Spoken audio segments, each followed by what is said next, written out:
Hi, my day's good. How are you?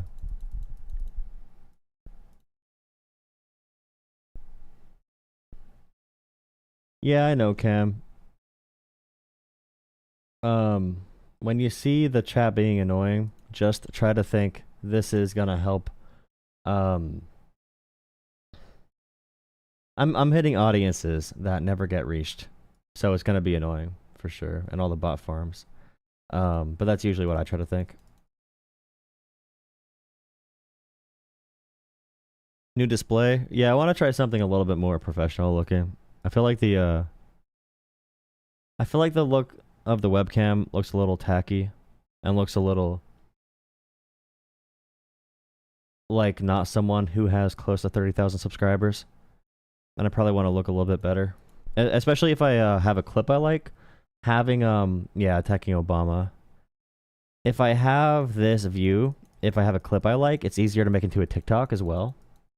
Without having to edit it very much. Because it's going to be full screen and good quality too, so. I guess the same job done.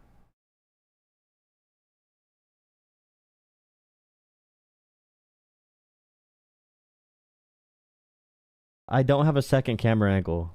The reason you think it looks different is because the picture was mirrored, Kyle. It was a mirrored image on Discord. There's nothing different at all. It was just the other direction of the camera. My camera has not moved in the past like month or 2 months. I promise it has not moved. It's all about the mirroring. No, but this is a good meta angle. Okay, yeah, I don't have anything ready to watch. Tons of people calling last night, of course. That's normal. Is there anything on the Obama? I'm sure Fox News is talking about Obama today. Because Fox News needs to talk about Obama. Or they have nothing to talk about. Hochul is petrified. The far left will not show up in the polls for her. The Watergate-esque Watergate, Russia, Obama hoax. That's awesome, dude. Oh, here is the conspiracy theory thing. So, wait, I don't want to do that. This is a little tough right here, but MAGA has a new conspiracy theory about Barack Obama. It's very stupid. Very stupid. But they know their supporters are pushovers that will believe anything, and they're trying to get them off the Epstein story. So this is how desperate they are. Don't talk about Epstein, we'll talk about this.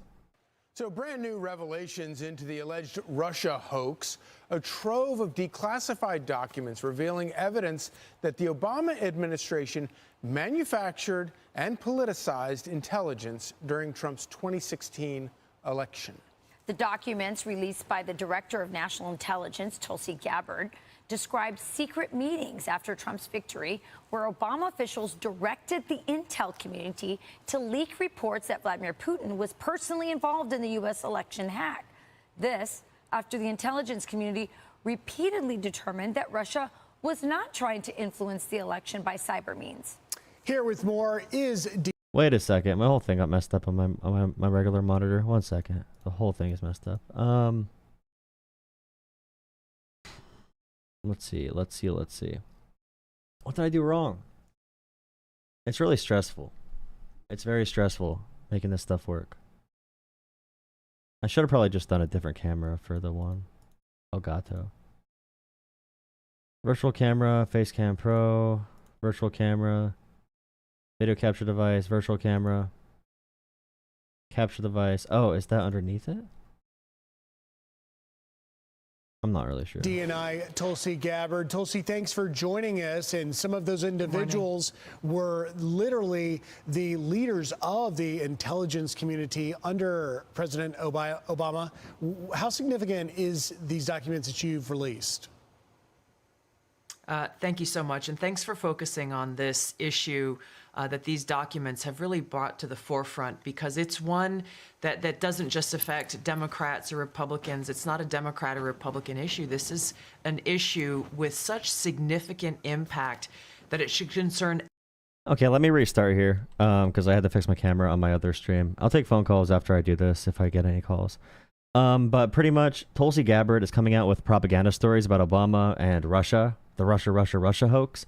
It's very stupid. It's very fake. But the Trump admin needs people to stop talking about Jeffrey Epstein.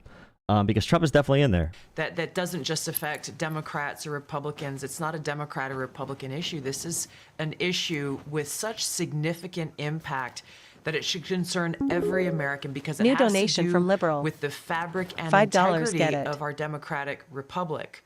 That we had a situation Thank you for $5, liberal. here where in the months leading up to the 2016 election, the intelligence community assessed, and this is what the documents detail, the intelligence community assessed essentially Russia doesn't have the tools, the capability, or the intent to try to change the outcome of the U.S. presidential election. Donald Trump pulls off a historic victory against Hillary Clinton in November of 20. Now pay attention to the propaganda. Russia does not have the ability to overturn the election or to steal the election directly. What they mean is, in these memos and documents, Russia did not hack voting machines. They did not change the vote count. Okay? Now, in the other reports they're going to bring up, Russia did hack materials and release propaganda on behalf of helping Trump win, but the reports did say Russia did not change the actual vote count. But the confirmation that we got with all of our intelligence, Republican and Democrat, is that Russia did influence the election to support Trump. But she's going to play a cute little game here with all the words to distract away from the Epstein documents. 2016. Even in the days after that election, the intelligence community continued their consistent assessment that reflected the same thing in the months leading up to the election. All of a sudden, in the early days of December, there was a president's daily brief that was drafted. This is put together by the different elements of the intelligence community that reflected that same assessment. Russia did not try to hack the election, in essence. That PDB, that document, was pulled hours before it was supposed to be published for the president to see that following morning. That document was never published until we released it yesterday. One day later, President Obama calls a meeting of his National Security Council, his top officials, to be held on what they called a sensitive topic. And the results of that meeting, which we released yesterday in these over 100 documents that talk about in detail how President Obama and his team, he directed a manufactured piece of intelligence that detailed not if, but how Russia tried to influence the outcome of the United States election. So Russia did try to influence the election. They tried to influence it. The document said they did not hack it. They did not hack the voting machines, but Russia did try to influence the election. So someone said Obama did something shady. No. If they took this information that Tulsi released and took it to a courtroom, they would be laughed out the room. They would be laughed out the room. It's complete bullshit. But you guys are so partisan. You're partisan hacks and pushovers.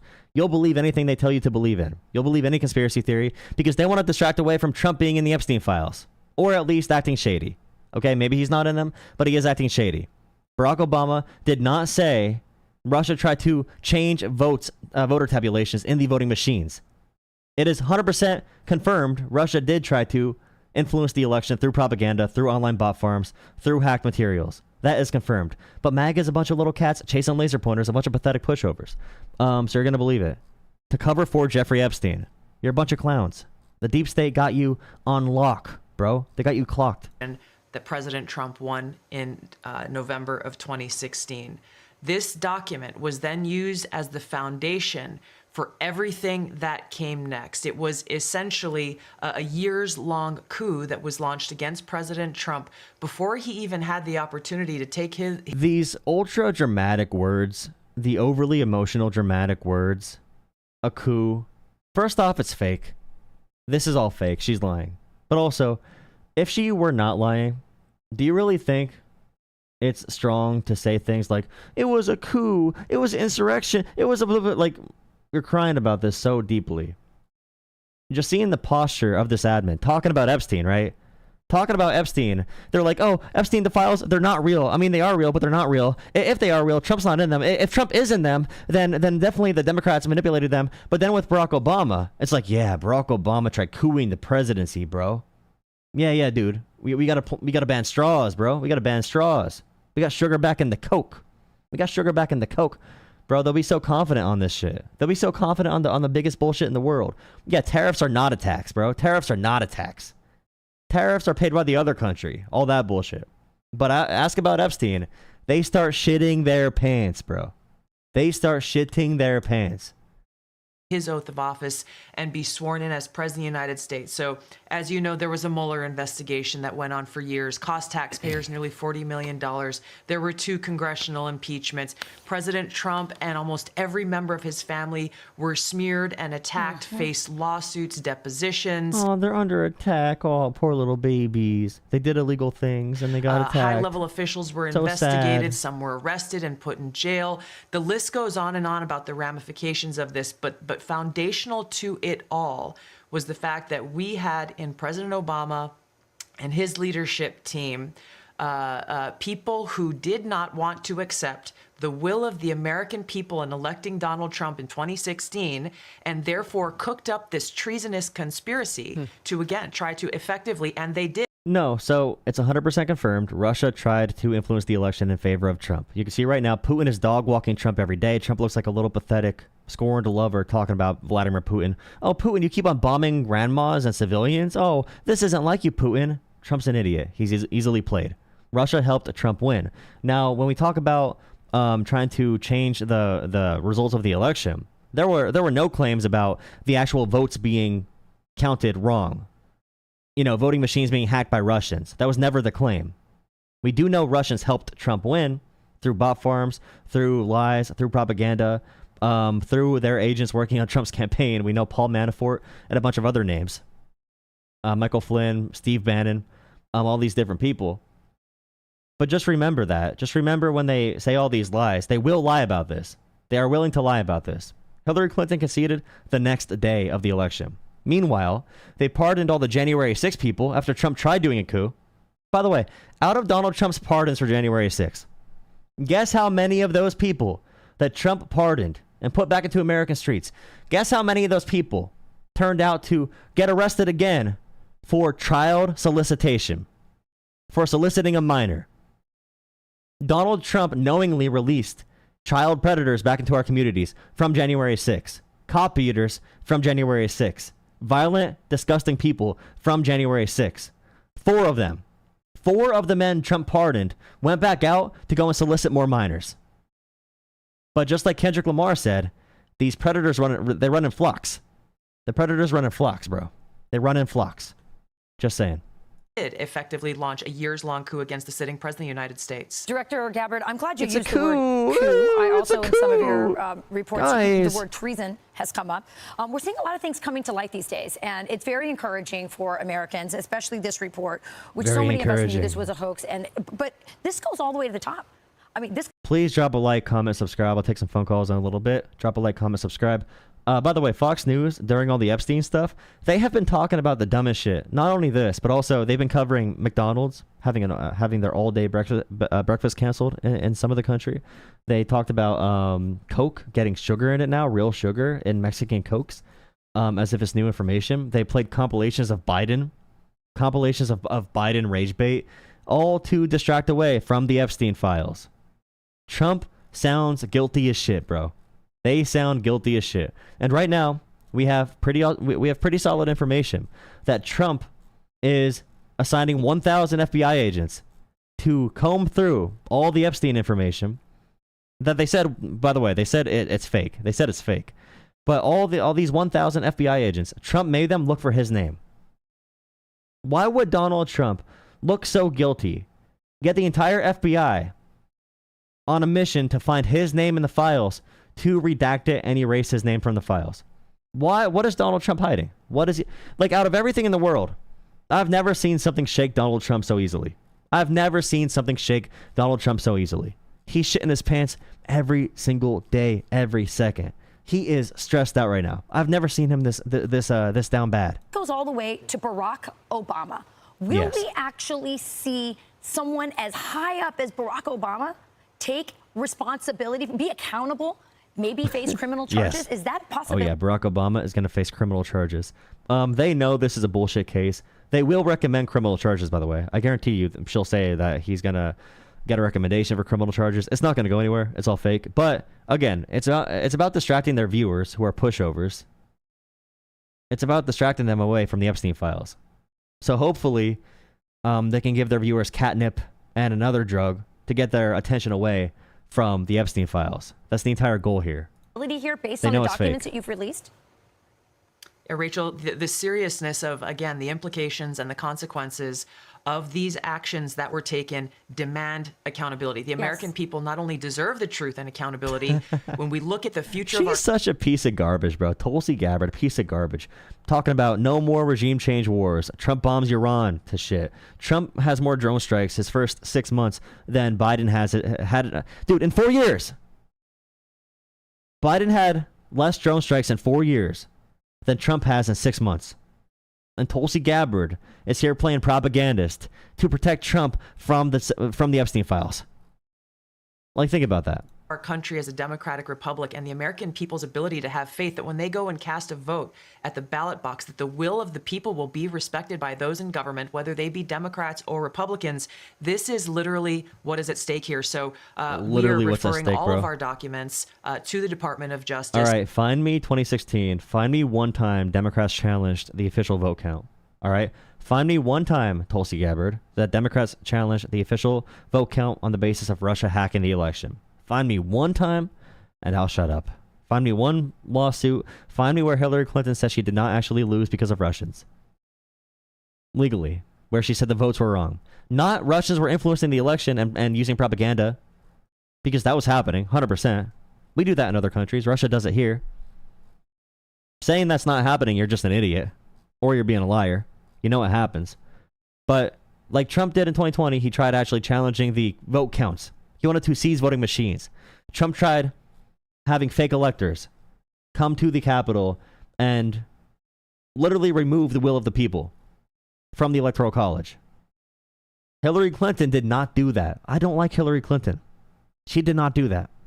For the purpose of accountability and action.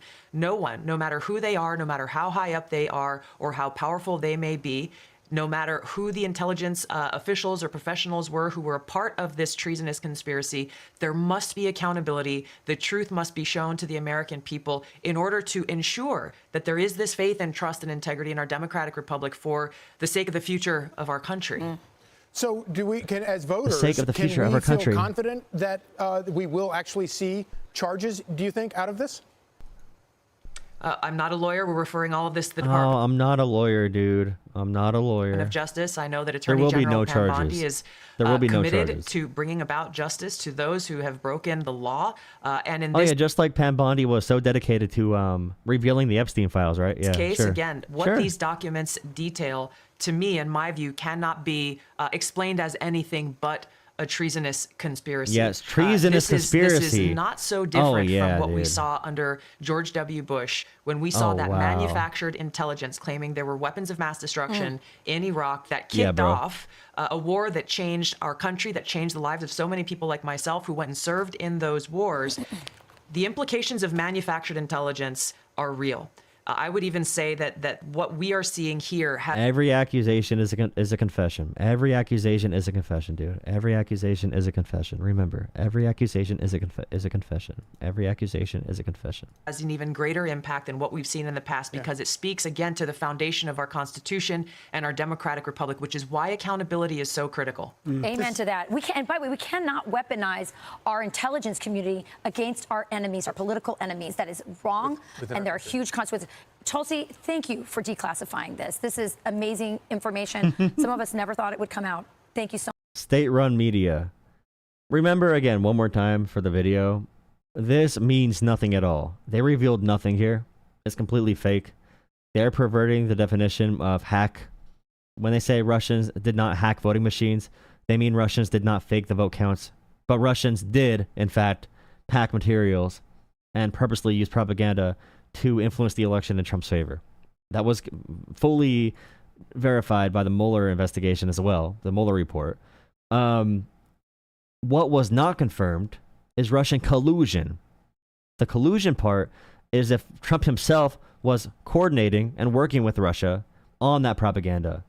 There was not enough evidence. There was some evidence, There was not enough evidence to say that Trump was working with Russia for collusion. But we know Russia was working for Trump. Just we don't know if they collaborated. That was not proven.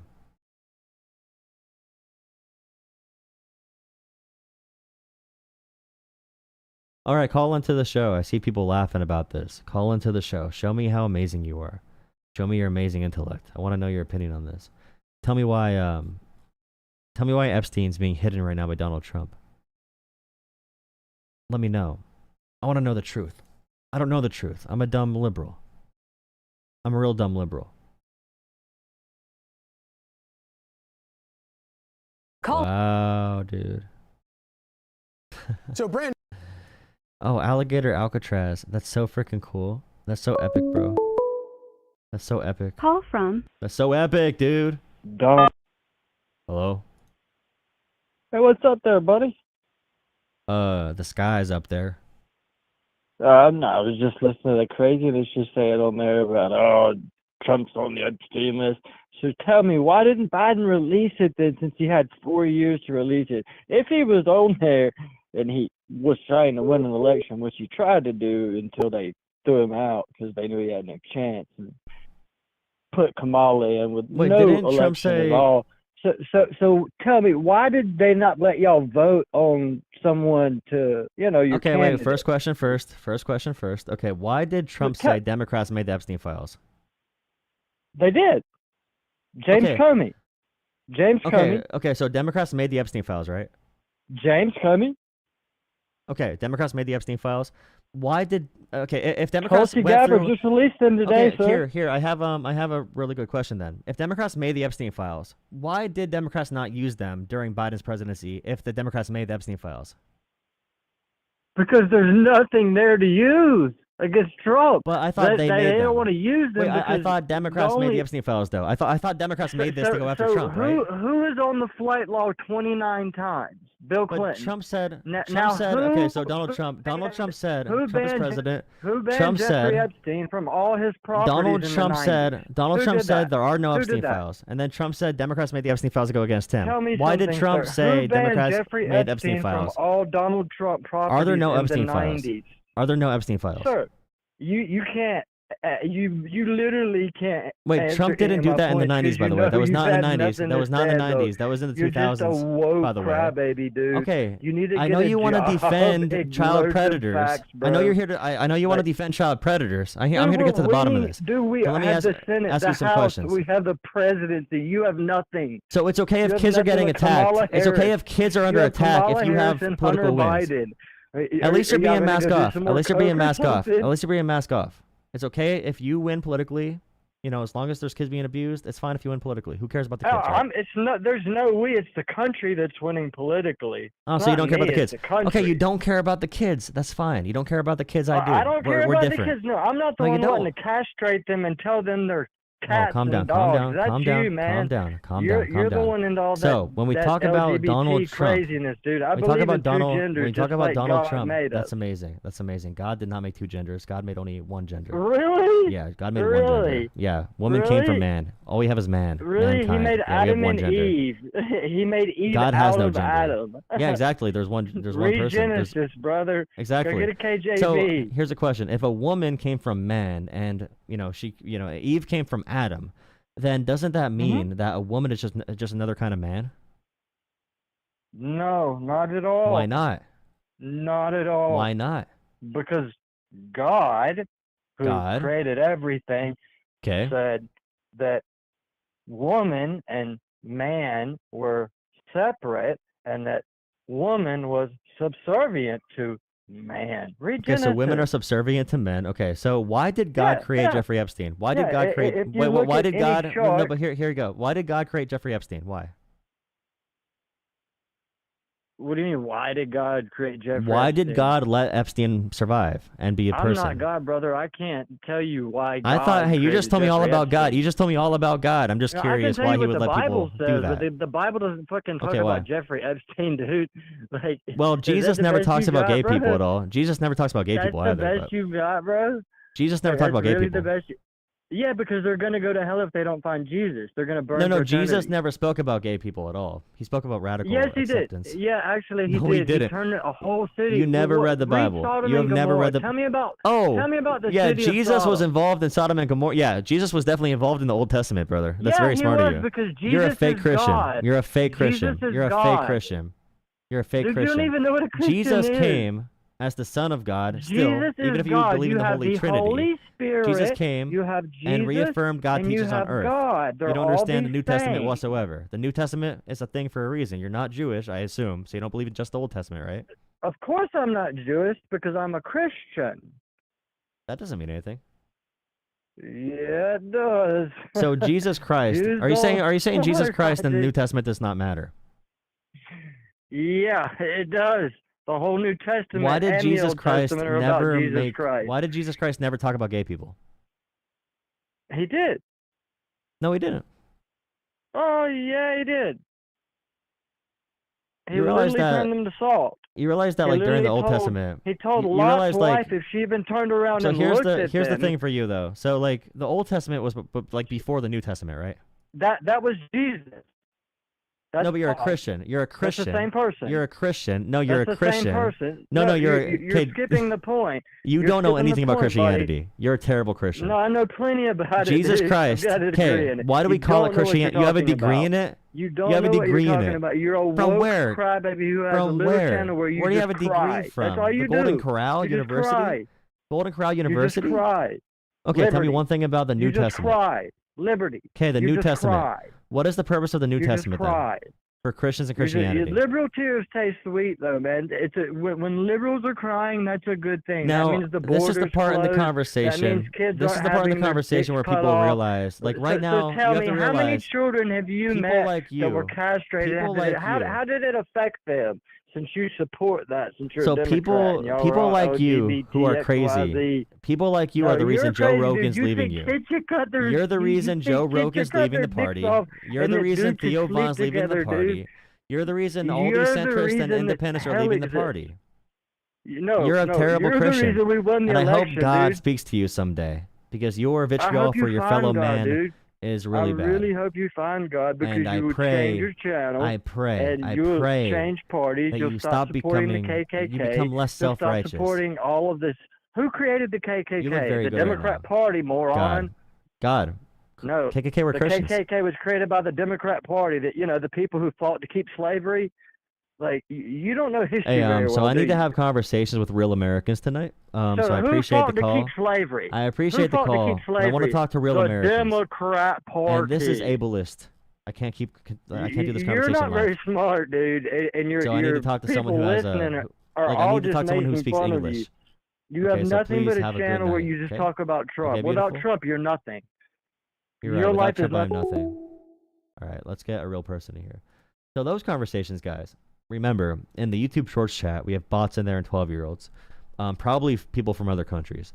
So any American, and this is why Joe Rogan, Andrew Schultz, Theo Von, this is why they're leaving Republicans, okay? Because Republicans are cult members, little baby boys. Those conversations are good because it shows how dumb they are, how big dumb they are, big dumb, big cringe, and the best one, big gay they are. So, all right, another caller. Drop a like on the stream, get me more callers. More likes means more algorithm, okay? I command you right now, like my stream. I got 62 likes. If you like it, I'll get more viewers. More viewers means more callers. It means more entertaining content. I appreciate you for joining me tonight on this beautiful night in San Diego, San Francisco, we're everywhere tonight. We're around the world. Mr. World Pitbull, worldwide. Okay? All right. I'm not calling you back. Why did I call you back, sweetheart? That guy's spamming calling me. He's an angry ex, a disgruntled ex. You gotta chill out. Hi, you're alive. I called you back. I was not expecting that. Yeah, what's up? Hey, dude. So, anyway, no, I was just calling in. What do you want to talk about? Well, that's up to you. You're the guy on YouTube, right? Yeah, but I talk to hundreds of people per month, so I mean, You can bring something up. I'm a liberal cuck. Oh, it's up to you. I was just sitting down listening to the conversation you're having with the guy that sounds like he's pretty drunk, and you need to talk to somebody who's going to make your listeners smarter, have a better filter for propaganda, and some of the stuff that you've been talking about. But no, you can talk about anything you want. I mean, I've sat back, I just listened to it. I'm not going to defend Trump. I'm not a Trumpy. But at the same time, there's a whole hell of a lot of, man, dude, the TDS stuff for real. Like, what I see, when you see people who are more willing to attack Trump than to put pedophiles in jail, there's a problem.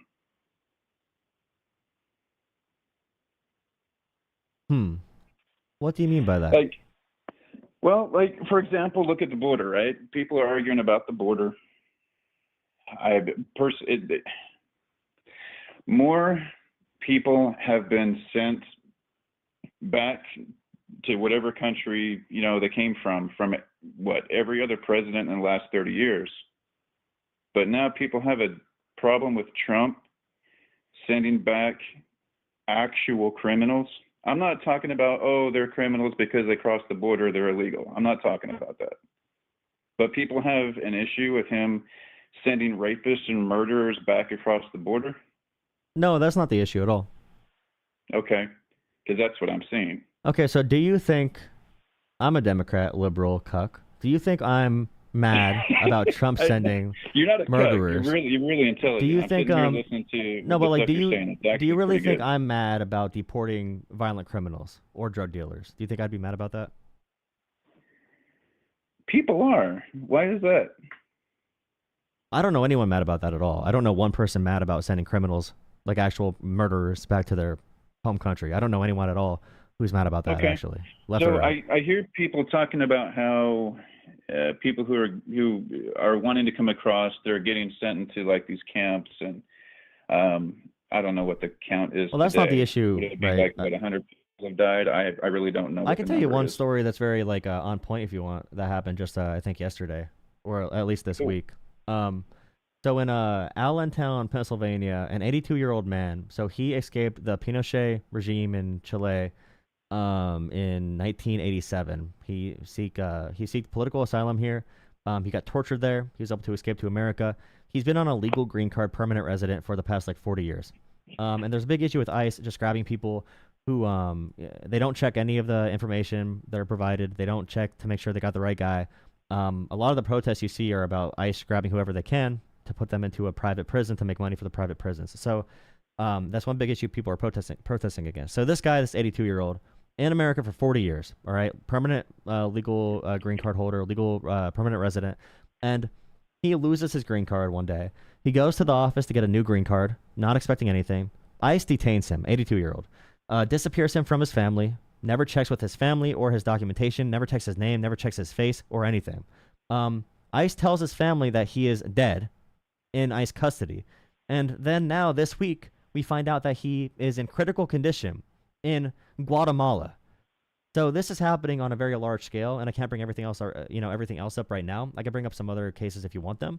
But that, for example, is what we are really mad about, because ICE is taking no procedure whatsoever to make sure they're doing their job right, because Stephen Miller wants high quotas and deportation numbers. They don't give a shit at all. In fact, the memos they're giving to ICE right now, and I'm not sure, everyone has different media environments, but the actual official memos they're giving to ICE is to say, don't go after violent criminals. They're too hard.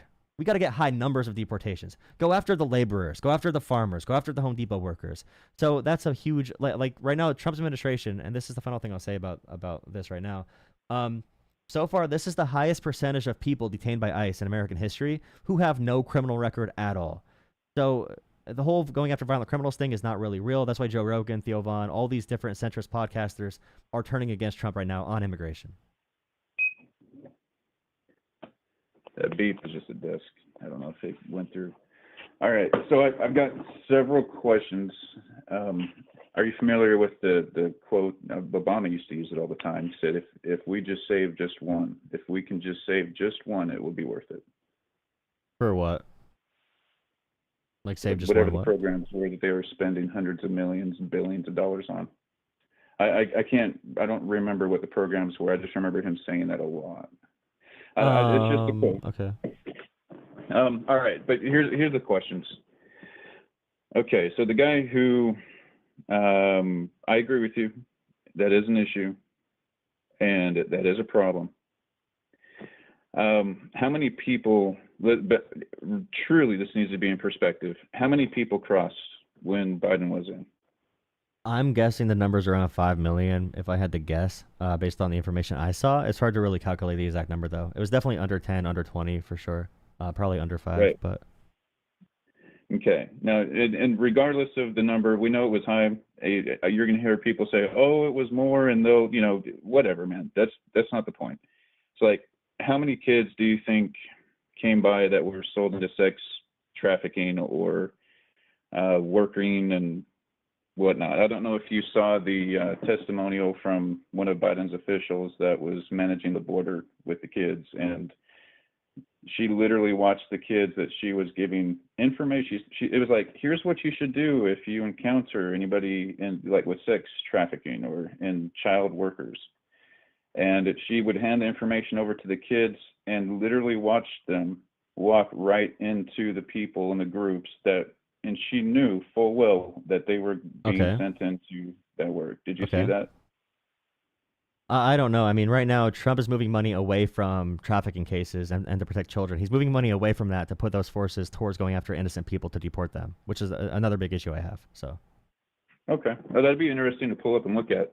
I mean, the reason why I was asking those questions, and there's still more, like the farmers and the workers and all this stuff. Like I hear that too, but it's 2%. I mean, my grandfather had a farm, and he had illegals that worked on his farm. And the actual number that people who come across, it's about 2% of illegals are actual farm workers. If you look at the crimes that are being committed in different states where the illegal population is much, and some people may not like the word illegal, call it whatever. That it is what it is, just for sake of conversation's sake. If you look at the actual percentage of population, and there's reasons for it. Like if you were here illegally, right, and you couldn't get work, what would you do? I'm not trying to, I'm just being real. The percentage of people that commit crimes is astronomically higher for people for illegals, and that's not true at all. That's not true at all. There's no data. No, it's the opposite. The opposite is true. Illegal immigrants have half the crime rate of naturalized American citizens. It's not true at all what you just said. In Texas, alone, in Texas, American citizens in Texas, naturally born American citizens in Texas, have twice the chance to commit a violent crime than an illegal immigrant in Texas. I can bring it up. I can look it up right now. I just saw the stat today. I don't know if I can find it, but my policy with my channel, I do live calls, so it's hard for me to bring up every single data point all the time. So in my Discord, I have my audience fact checking me all the time. So if anyone has any questions about fact checking, that's one of the blessings definitely feel free to go into my Discord. People actually pull up and fact check. I love that part. Yeah, but look into it and check it. If I talk to 15 callers that night, I'm not going to research 50,000 things that I know are true. So I get reliability based off me not repeating fake things. So after, let's say I get fact checked 15 times this week and I don't cite incorrect information each time, then I'm not going to bring it up every single time on stream for all of them. But I'll look this up really quick to see if I can find it. Let's see, Texas. So while you're doing that, one of their topics that it just came back. I think I wonder if I lost you.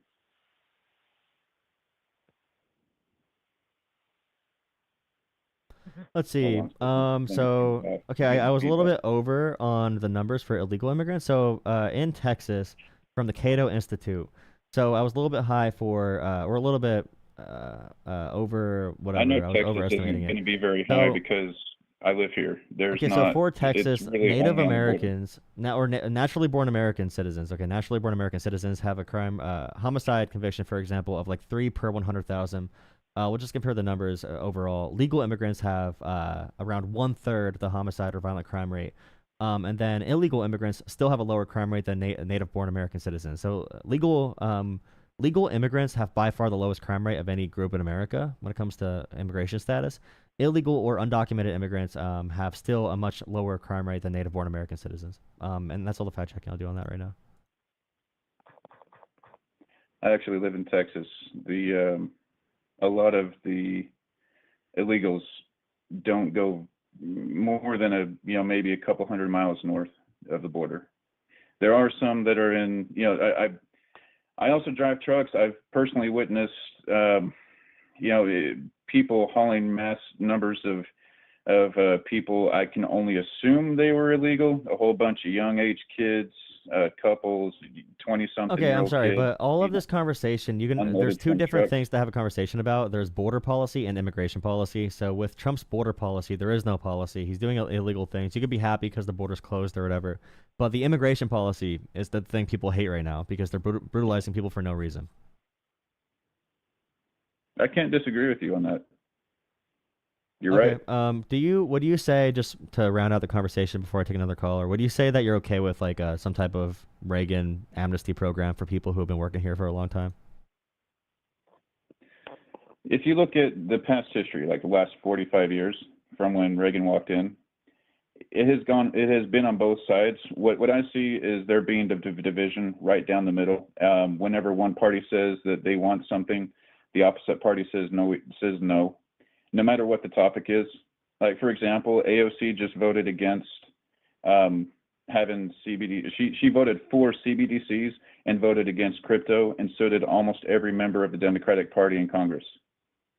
So you have people who are outright looking to argue simply because it's the opposite side. I've heard officials, whether it's I'm anti-crypto. It's good to be anti-crypto. Crypto's terrible for everyone. Obama, crypto's killing America. Crypto's terrible for America, by the way. Crypto is a Russian and Chinese scheme to devalue the American dollar. That's 100% what it is. That's why Elon Musk pushes it so hard, because he's Russia's lackey. Yeah, crypto's terrible for America. Yeah, it's destabilizing American power across the globe. We can talk about crypto if you want. I'm not getting too deep into crypto because I'm going to talk to another caller. You give too many. Okay, all right. Have a good night. I need to get more entertaining callers. I'm not gonna lie. That was too slow of a conversation. If you're gonna I want to hit points about the current administration. I'm sorry. Phone lines are open again. I don't need a big lecture and a history lesson from everybody. Okay, we need to talk about actual issues. And you're making the show be very painful when you do that. Extremely painful. More painful than... Let's see.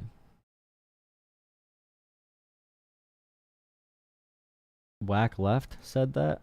Who said call back? 261. I'll call that person.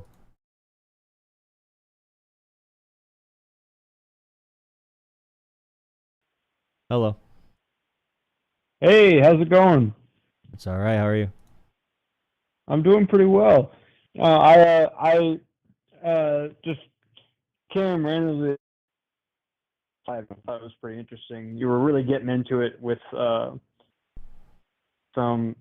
hard writer, and I was like, that's pretty wild. But I don't really have anything to debate, but I do have questions to ask, if you're cool with that. Yep, go ahead.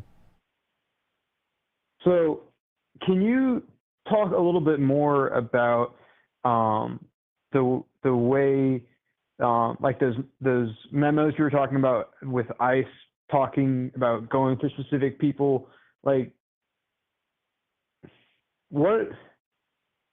how can just normal people look for information about that?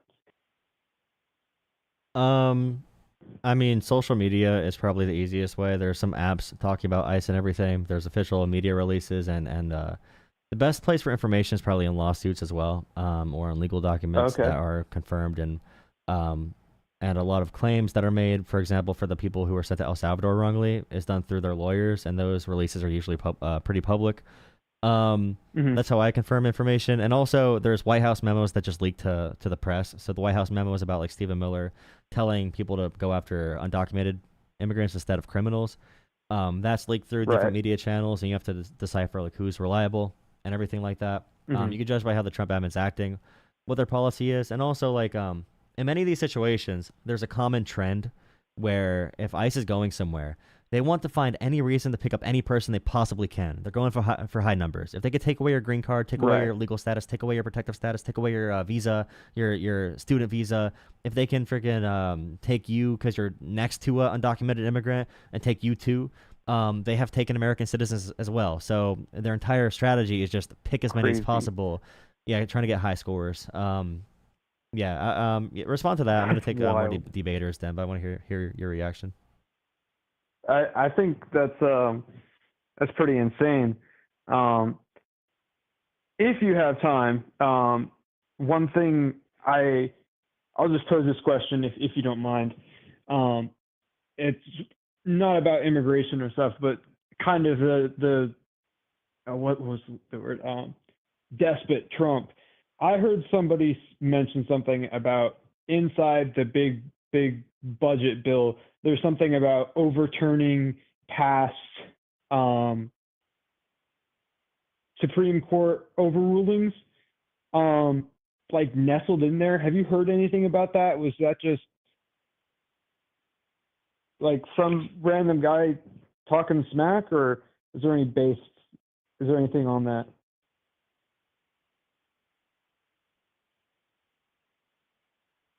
Wait. For the stream, I was muted. I said I'll take note of that question and do some research then. There's so much stuff in that big bill, so it's hard to know everything in it, obviously, and a lot of crazy shit we haven't even really talked about yet. But yeah, thanks for that question. I'll definitely make sure I look into it. Yeah, I was like, if they're like actually hiding something really sinister in there because it is massive, I want to know about it. But I don't know how to start looking through it. It's a big bill. Hopefully some media people do it. Get ChatGPT to do it for us. Yeah, that's true. All right, thanks for your time, man. All right, thank you. Thank you for watching. Thank you for calling. Have a good one. You too. Yeah. This guy. Who's this guy?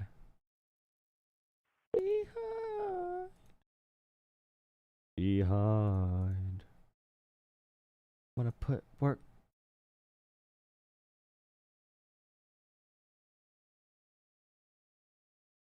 Please drop a like, comment, subscribe. Donate to Jolah Politics too. Jolah Politics. Cash App, PayPal, Venmo. Thank you. Hello, this is the YouTube show. What's up? Hey. How are you doing? I'm alright. How are you? Pretty good. Nice. Yeah, I had a question for you. Okay. Like regarding everything, talking about Trump, like with Epstein and everything. You ever heard of Bohemian Grove? Hey, if this is, I'll look it up quick. I really don't know any of the deep conspiracy stuff. But basically what it is, it's like this, I guess you could say, encampment in San Francisco, like in the Redwood Forest. They do all kinds of occult rituals there. And basically, okay. The last 4 or 5 presidents have been members of that group. Like, I want to say Reagan was involved, both the Bushes and Clintons. I would just say sometimes rich people hang out somewhere and it's not a conspiracy. Sometimes it is a conspiracy. It depends on what it is. So for this situation, it seems like a bunch of rich people hang out in a really expensive area and destroy the environment, the party, and have meetings and expos and stuff. So I don't know. I can't really say much on that. Thanks for the call, man. Have a good one. I don't know what this is. I don't know what that is. Cult rituals. Now, if you want to say they're meeting to plot against the American people, you could have that opinion. Hi, this is the YouTube political thing. What's up? Hey, so I had a quick question for you. Nice. What is your take on alligator Alcatraz? It's bad from every direction. It's really expensive. It's really inhumane. It's really stupid. It's like 99% people who have no criminal record at all. People love it. They're fantasizing about torturing immigrants. They're taking pictures outside like it's a zoo. It shows the worst of the worst of humanity in America right now, I'd probably say. And it's very stupid. do you think there should be a prison like that for people who do bad things and not just came into the country? No, because there should never be like in the Constitution, there should be no cruel or unusual treatment of anyone in America. Because if you have any standard for that, then eventually a corrupt political party or the government can just get things wrong and subject someone to torture or extreme pain or the death penalty. That's why I'm against the death penalty as well. The goal of having a jail or a detainment center or whatever is to remove people who are public safety threats from the public. Or for immigrants, it should be a place for them to be able to live as they're going through a process to be deported if they're being deported and detained by ICE. That's the actual purpose of it. So when people start thinking, oh, we need Alcatraz, we need sharks and alligators, and we need flamethrowers and barbed wire to make sure they suffer if they try to run, that is just showing people treating immigrants like they're animals at that point. Yes. And do you think that it is good that that Trump is having ICE go and deport everyone, or do you think we should just let them be? I think we should only go after public safety threats right away, and then try to get around the edges anyone that's causing an issue, who might be an immigrant, who's here and they're undocumented. And I think there should be a path to citizenship in general, for anyone who is. Okay, goodbye. All right, next caller.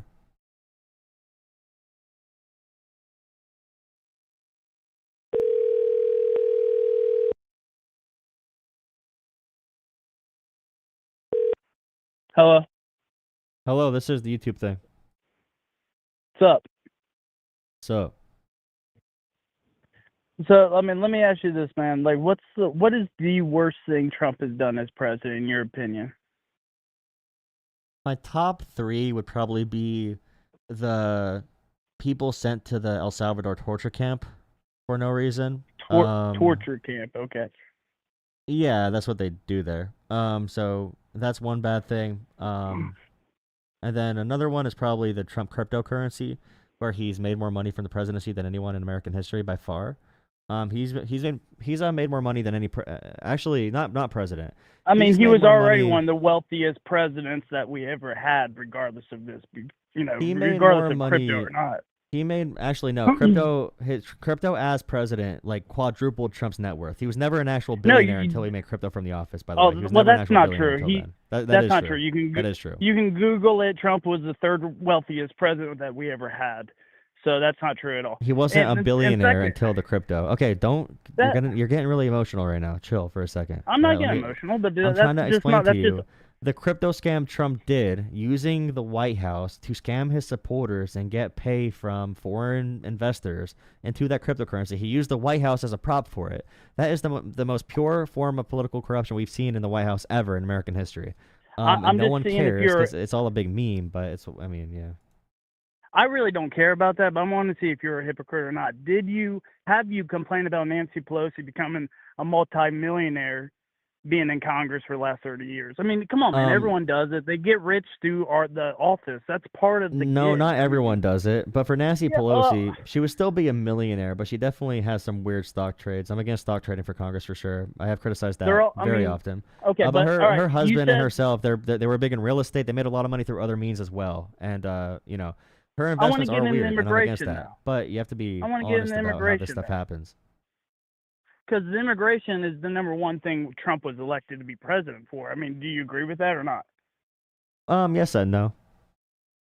I mean, would you at least agree to this? I mean, you might not like Trump, and I get that. Us people that do like Trump, we like him for one reason only. Because you're gay? He says, okay, well, that's a typical liberal response. But do you want to hear a real response, or do you just want to say you're gay? Actually, liberals get mad at me for saying that as an answer. insult. No, liberals get mad at me for using gay as an insult, by the way. So. Well, I anyway. mean, I don't care. I'm not gay, but I mean, that's just You are that's just usually what closeted, people say. but continue. Okay. Well, I mean, can you make a point about immigration besides saying you're gay? Tell me why Trump is loved by you. Because when he says he's going to do something, he does it. I mean, come on. Ooh, Can you love say any when other- they put the hammer down, don't you? You love a strong man with a good grip on things that does it when he says he's See, going to do you it. don't have a good argument. love You it. just have name calling. Can you don't. stop That's crying? I'm trying to that's vibe when right you now. I'm know- chilling. That's when I'm you chilling. know you're The vibe losing. test. Okay. Everyone on this live stream You don't gotta knows win or you lost. lose every part of it. Okay, we can talk Well, about that. I'm just making you could jokes. try to win. Just because you don't have any vibe right now doesn't mean I'm losing. It just means you're a bitch. Wow, dude, that is a bad Okay, so loss, dude. ask me your question. What do you mean? You kind of just freaked out there for a minute. About immigration. Yes, go ahead, please. No, ask me your question. I mean, what's bad about it? What's bad about getting illegal immigrants out of the country? I don't understand that. So what's wrong with that? So when we talk about ICE, okay, the big things we complain about. Yeah. Do you know why we're upset with ICE right now? You're upset with ICE because they're going around, actually following the law and getting these people that came into our no. country illegally We're mad out at of our ICE for country. not following the law, right? They're No, not following it. what do you mean? Yeah. Go ahead. The Please criticisms explain. are, for example, like I said, the 82-year-old man who's in Pennsylvania who loses his green card. He's here, a permanent legal residence. He came here in the 80s after escaping a dictatorship and being tortured. Legal asylum. He goes to the office to get a new card. They detain him, steal him from his family, kidnap him. They tell his family he died. Then they tell his family, oh, we found him in Guatemala. He's in critical condition in the ER. Doing that practice over and over and over again. And by the way, this week they detained a 25-year-old American citizen military veteran this week because they don't give a shit about the job they're doing. They're looking for high numbers and quotas. They don't give a shit about violent crime. They care about getting high numbers of immigrants put into cages and deported. Now, I would agree with a strategy to get violent crime solved, for sure. Every liberal agrees with that, believe it or not. But if you want to keep on viewing us as if we have some unrealistic criticisms, then we're not going to ever be able to have a middle point here. I'll agree with you that mistakes happen. I don't. No, want it's not a Americans mistake. It's a policy, though. They're doing policies that are illegal, like profiling people, like racially profiling people, like grabbing people, like unreasonable searches and seizures, cruel and unusual punishments, and imprisonments. They're doing things, wearing masks, the ICE agents being unmarked in their vehicles and not having any identification. They are doing things that are illegal on purpose to do more havoc and to do bad things in America. But can you see why they would wear masks and try to conceal their identity? I can see why every person would wear a mask. That doesn't mean it's okay for law enforcement, especially federal law enforcement, to be unidentifiable. But I mean, the violence that are shown against ICE agents, it's outrageous. I mean, how could they live a normal life if people know who they are? And another good point about ICE you is think the vast majority you are advocating for China and Russia in agents, America? You realize that, right? You're No, advocating I'm for a not. state No, where I'm the not. federal agents have but they gotta be, dude. If you're a federal agent, you gotta be safe. You can wear a mask. You could have any weapon you want because you're a federal agent. You want to give the federal agents unlimited power to take your freedoms away. That's what you're saying. When one side of the political aisle is actively threatening ICE, yeah, I think they should have Donald the right to Trump's protect their fans beat up cops and he pardoned them. You don't give a shit about political violence towards law enforcement. You really don't. And the fact you're having this bitch ass answer to my response to what I just January said is 6th was really already, I mean, really if showing what's January going 6th on was here. if January 6th was such a big deal, Bub, he would have not won re-election by a landslide. No, it's still a big with deal. It's more still a big votes deal. ever. You should have other values. It's not a big deal. You should have values It's and not a big principles deal. to care about being an American. went This is on why a- Trump they won, went on because a people like you don't tour. have values. They went People on like a you have no tour values. for the Capitol. People like you have no come values. on. It's okay though, but this is why you're going to lose. Okay, This is why Joe Rogan's that's going fine. I against might you. not have Theo no Vaughn's going against values. you. Did you get vaccinated? Let me ask you that. Be I would honest. never put demon blood into my veins. You got vaccinated, didn't you? You probably got all 5 shots, didn't you? No, I got like 2 of them. I forgot after that. That makes so much sense. Hey, you're fun, dude. But about immigration, but I mean, you might not like him, I get it, but we voted for this. So the people that vote for him, we love it. I mean, we look at the country and we see that. Yeah, I know you're a bad great. person. I know that. I know you're a bad person. Well, that's what fine. you think. I get that, but that's why you guys keep losing, because you keep thinking half the country is these horrible people. No, it's not But half yet, the country. when Trump's president, prices Hey, there's a are reason down, you're losing Joe gasoline's Rogan. cheap, You're losing Rogan. You're losing Who Rogan because cares you're a about Joe bitch. Rogan? You're Bye, losing Rogan. Rogan He was because you're never a on bitch. I'm Trump. just He saying. was- You're losing We Rogan because used you're a him to bitch. we used Trump. We used Oh, Rogan look at you. to get You have Trump been. elected. Thank you, You know Rogan. Thank your you, attitude. Rogan. This conversation Thank is so you, Bubby. sassy. You're Rogan, so thank sassy, you for this getting Trump conversation. elected. You're very Bye-bye, sassy. Rogan. I'll You're very see you on the sassy. Rogan Experience. You're so sassy. I can't wait. But anyways, You're a sassy guy. Do you have any good points of why? Like, what's a good thing about a Democrat? Please tell me what did Joe Biden do good in America? When we talk about like federal agents having masking on, and you say that's okay, you are an authoritarian dipshit. Yeah, you're an authoritarian dipshit. I'm not breaking the law, so I don't care. Everyone breaks the laws. Okay, do you drive? I do. Do you ever go a mile over the speed limit? I've been pulled over, and if a cop came with his mask on, I would probably say, so you do break the law. That's weird, but I mean, I try. I want you to imagine. Do you have any daughters? No. Okay, imagine like you do have a daughter someday, or you have like a wife or girlfriend, something like that. Imagine that. Yeah. Imagine she gets pulled over. It's 2 a.m.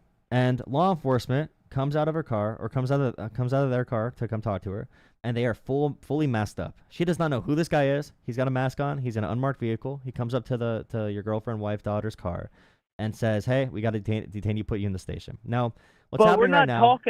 We're not talking about local police and state police. Okay, we're so this is actually ICE worse. agents. This is worse because guess what? People right now are posing as ICE agents to assault women.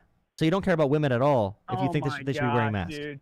This is like the abortion argument, and people picking like the 1% argument. No, this is good. Make their point. Keep saying this because you will lose so quick. You'll lose so quick if you think it's okay for federal agents.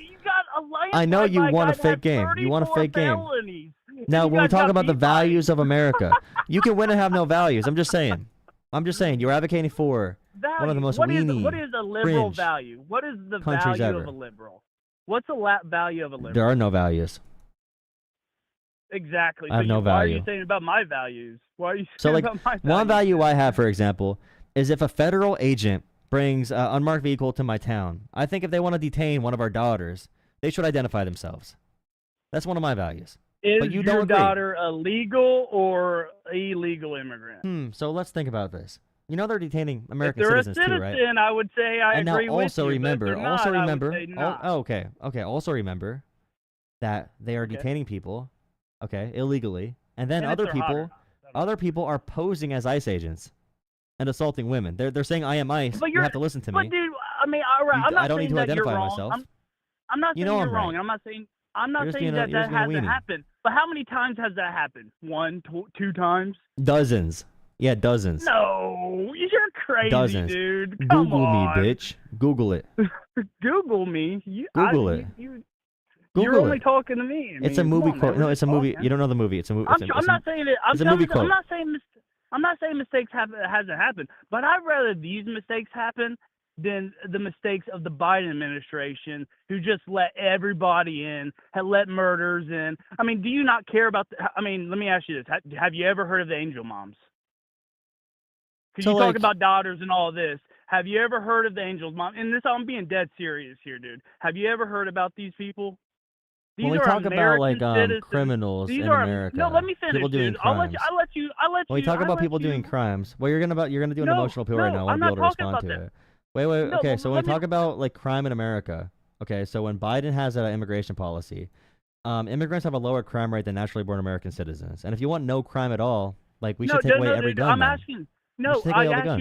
asked you a certain question. Have you ever heard of the angel moms? Yeah. What are they? Please tell me. Are they the moms where the kid dies to an illegal? They're parents of people that have been killed by illegal immigrants. And you might say that illegal immigrants, they don't do as much crime as American citizens. It's I true. don't care if they do 1% of crime. They shouldn't be in the country. They should not be in the country. So should we cut off all tourism? Tourism and legal immigration is not the same. We know that. That's a dumb argument. If a tourist comes in from another country and no, it's not. If a tourist assaults an American citizen, so you don't really care. You care about your political points. You don't care about American citizens getting assaulted. Well, go ahead. I'll let you. That's rude of me. You're right. Go ahead. If a tourist comes in and assaults someone, then should we cut off all tourism? We shouldn't cut all tourism. We should punish that person and send them out and never let them come back in the country. Or obviously, if they committed like a felony, they should go to court. If you shoot someone, should you have a gun? You're asking something. You're asking something that is totally different because tourism if you is shoot something someone, that is if you regulated. shoot someone, should we get rid of the Second Amendment if you shoot someone and you do a crime? That's So dumb. there's no more gun deaths. Once again, that's we're talking about American rights. No, we are talking about American rights, but you don't understand. Okay, are you stupid? Are you a dumb person? Are you okay? Are you a dumb person? You keep bringing it back to America. There's a point to what I'm saying, but you're too hyperactive to sit down for a second and understand what I'm saying, right? Because I can finish my point, but you're too hyperactive. Can you calm down for 2 seconds? Calm down for 2 seconds. I'm not talking about immigrants. I'm talking about the government right now. Right? The government's ability to do things that are authoritarian. So when I talk about the agents, we can use this from an American citizen perspective. All government I don't want to is see. authoritative. I don't. All government is. Okay, you're a weenie. I don't want to see. No, all government is. Can you shut up for 2 seconds? Yeah, sorry. sorry. Gotta get you some Adderall triple dose. So I'm catching a fish right now. Honestly, I'm fishing right now, and I'm catching a fish. That's awesome. But go ahead. I'm sorry. Well, then focus on the water for a while. Take a little bit. No, I'm good. Go ahead. Listen. Go. You got people here listening to you. Go ahead, man. I'm sorry. I'm having a fun time. I'm enjoying our conversation. So, like, I don't want to see a federal agent outside put a girl into a van, and I can't tell if they're a federal agent or not. I want to be able to defend my communities, and we can all defend our communities, and have the federal government not do that shit. And that's a pretty good standard, unless if you're on a special task force that goes after drug cartels. I don't want to see, for example, the girl get abducted at a university because she criticized Israel with 15 different ICE agents with masks on. That is not something I want to be doing in America. That's a Russian thing. That's a Chinese thing. So I want them to cut that out as soon as possible. And ICE agents should have body cams on, too. They should all have body cams. They have a $50 billion budget. They need to have body cams. There's no reason they should not have body cams. Another thing with ICE, they are doing facial recognition to scan our faces. So to build a system where you mass deport innocent people, so immigrants that are here and they're working their asses off, maybe they're undocumented. If we want to build a system to deport everyone, mass deportations, you need to build a police state first. Facial recognition technology to scan all of our faces to see who's an immigrant, who's not an immigrant. That technology is going to be turned against us very quickly. Do you not think that technology hasn't been in our country for like the last? It's never been expanded to this extent before. No, it's never been expanded. This is the Patriot Act on a triple dose steroid. Or are you just thinking this because Trump's president and your guys are freaking out? I'm against this in general. No, I'm against this when Obama expanded deportations and took away rights from American citizens too. I was against it when anyone does it. So like with facial recognition technology, this is what conservatives don't really understand about this shit. They think we could build up the security state and the police state and the surveillance state, and we can use it just for the illegals and the liberals. But the fact is, when the government has this ability to just override rights and power and have immense powers, eventually this big machine is going to turn on to you. Eventually. And conservative, it's really funny that conservatives are the ones fueling this machine currently because they hate immigrants so much. That's the big concern. No, I agree. Once liberals get power again, they will definitely use the machine against you because that's what they do. They attack their political opponents. They try to throw them in jail. I totally agree. That's why we shouldn't give it to them. Donald Trump, okay, so here, Donald Trump called to denaturalize and deport Zohar Mamdani from New York City. Has a Democrat ever said that before? Amen. Has a Democrat get out of that. Get that communist out of here. It's unreal. Hypocrite. It's unreal. New York would freaking do that, but it's typical New York. Typical liberals. Hypocrite. You know what I've always said? Liberalism is a mental disorder. Excuse me. Sorry, something in my throat. Please drop a like, comment, and subscribe.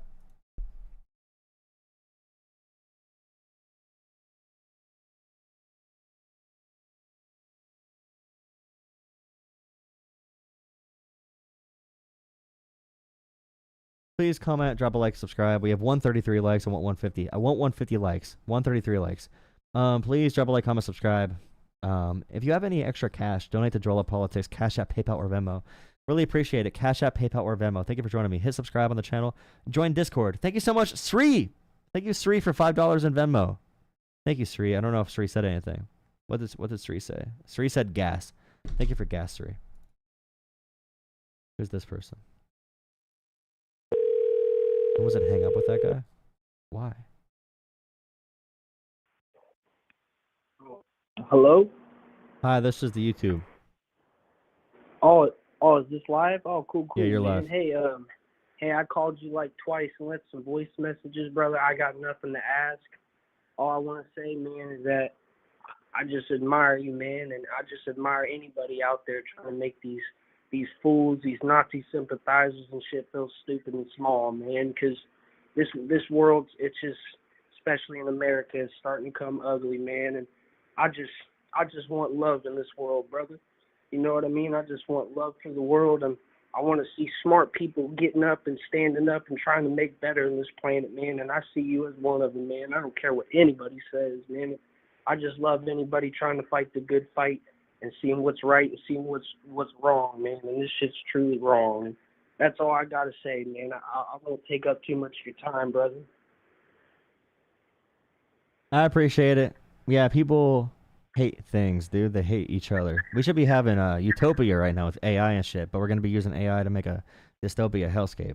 It's gonna be bad, but we're gonna make it good.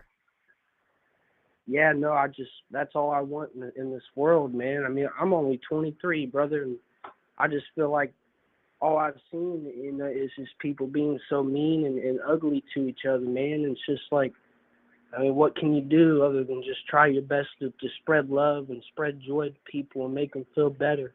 Because that shit's contagious, you know. And shit's real, you know. It's in us all. That energy's in us all, and it could be in all of us, man. We just have to feel it together. And I just feel like with everybody being so separated and divided and brainwashed, I feel like there's a lot of people in power that make us, because I can admit, you know, I've been weak-minded before, but I took a step back and I stepped in that neutral ground and I looked at both sides, man. And I feel like that's what a lot of people need to do, is see both sides and really understand the truth behind it all, behind both sides, you know. But that shit gets so mixed up with the media and stuff and just turns people against each other, man. And I ain't on any side. I mean, I'm full all about that liberal standpoint because it's about freedom. It's about the right. It's about the good fight, man. It's about, you know, the good stuff, man. And these they call them illegals, man. I just call them humans, man. They're my fellow brothers and sisters, man. I don't care where you came from. If you come here to live and make your family prosper and just live, man. It's not like yeah, there's bad people in the world, man. Yeah, maybe they come here through immigration and they're causing, you know, troubles and shit, but there's plenty of motherfucking Americans doing that shit too. And I think us as Americans need to see that, you know, we ain't all that, you know? I mean, we ain't all the biggest fucking greatest country of all, you know? All countries are fucking great. Every human's fucking great, man. And I think that's what we need to understand, is that humans together is so much better than humans divided, man. And I agree, man. I appreciate you watching. Man. Thank you for the kind words. That's all I gotta say, brother. And all right, thank you for watching. Appreciate your answering and taking the time, man. All right, thank you, man. Keep Appreciate it. Have a great night. Fight, brother. Thank you. I will. You too, man. All right, peace. Okay, this guy called 85 times in a row. It usually means they're kind of crazy, so. This next guy. Your call has been forwarded to an... Whoa, baby girl. Why are you not answering me when I call you?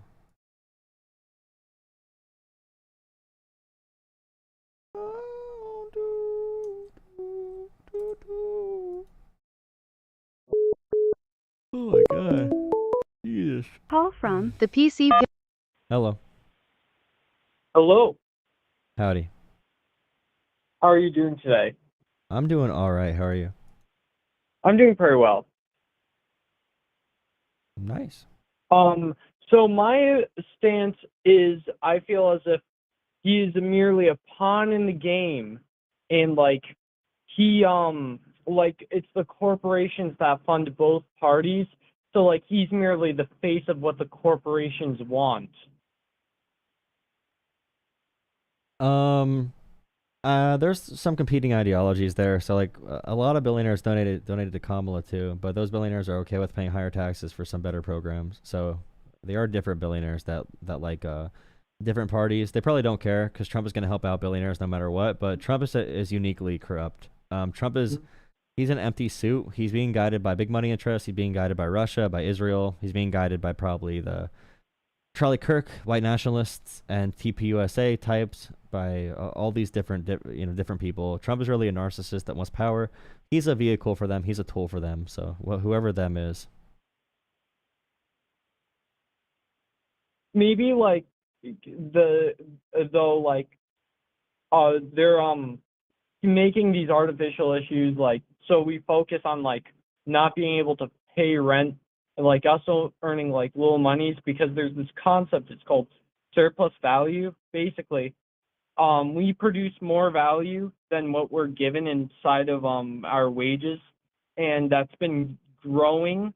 And so the billionaires become billionaires because that's stolen money from us. So I feel like there's some issues that are superficial in this world, and they're keeping us distracted from the problem. And we should go and have, so we should just maybe, instead of relying on these billionaires and politicians, we run the society ourselves. You must be a socialist. I am. Nice. Okay, well, I can't spend too much time talking to agreeers. I'm not really a socialist, but still, I don't know. AOC is under attack today. Pardon? You know AOC? No. Alessandria Ocasio-Cortez. Oh, okay.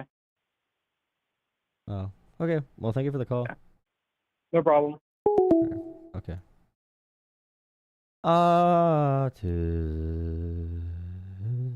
Okay. Mustard on the beat. Oh, Depot. Any rap? He free throw. Yeah, Hello. Howdy. YouTube thing. Yep. YouTube. Yeah, all right. So, sorry, my phone got disconnected last time. So, continuing our discussion about ICE, and you say you think it's bad that we're getting the people that came into the country out. No, it's bad that people are being attacked and profiled racially, and rights of the Constitution are being suspended, essentially. And they should be going after violent offenders first and foremost, but they don't care about violent offenders. They care about getting high numbers and quotas. So, do you think that we should take acts and measures to get the people who came here illegally out of the country, or do you think we should just let them be? My policy would probably be to have some type of path to citizenship, focus on anyone committing actual crimes. And I would never give ICE all this funding to go after immigrants who are here or undocumented. Make sure no companies are abusing labor, that kind of thing. But yeah, I would not be doing the raids ICE is doing right now. They act like every single case is some type of criminal cartel. They go in with full militarized gear, face masks, unmarked vans, and they terrorize people, and mostly black and brown communities. So right now it's really bad what they're doing. It's a huge negative. There's not many positives. I would definitely agree with that part, but I think that, there should be the people. I totally agree that there needs to be like you said, body cameras, and the people, the ICE need to have badges and stuff, because what you said about the woman getting abused, there's no way these guys can just be not having any credentials or anything like that. But I do think that the people that did come here illegally without going through the right legal way do need to be removed from the country, but not banned, just removed, and they can come back in and do it the right way. I really disagree, though. It's really dumb to remove people who are here working peacefully, contributing to America. We'd have to spend, and we are spending, billions of dollars doing this deportation operation. It would be much better to give people a chance to be part of America, give them a tax ID, let them have some type of status here.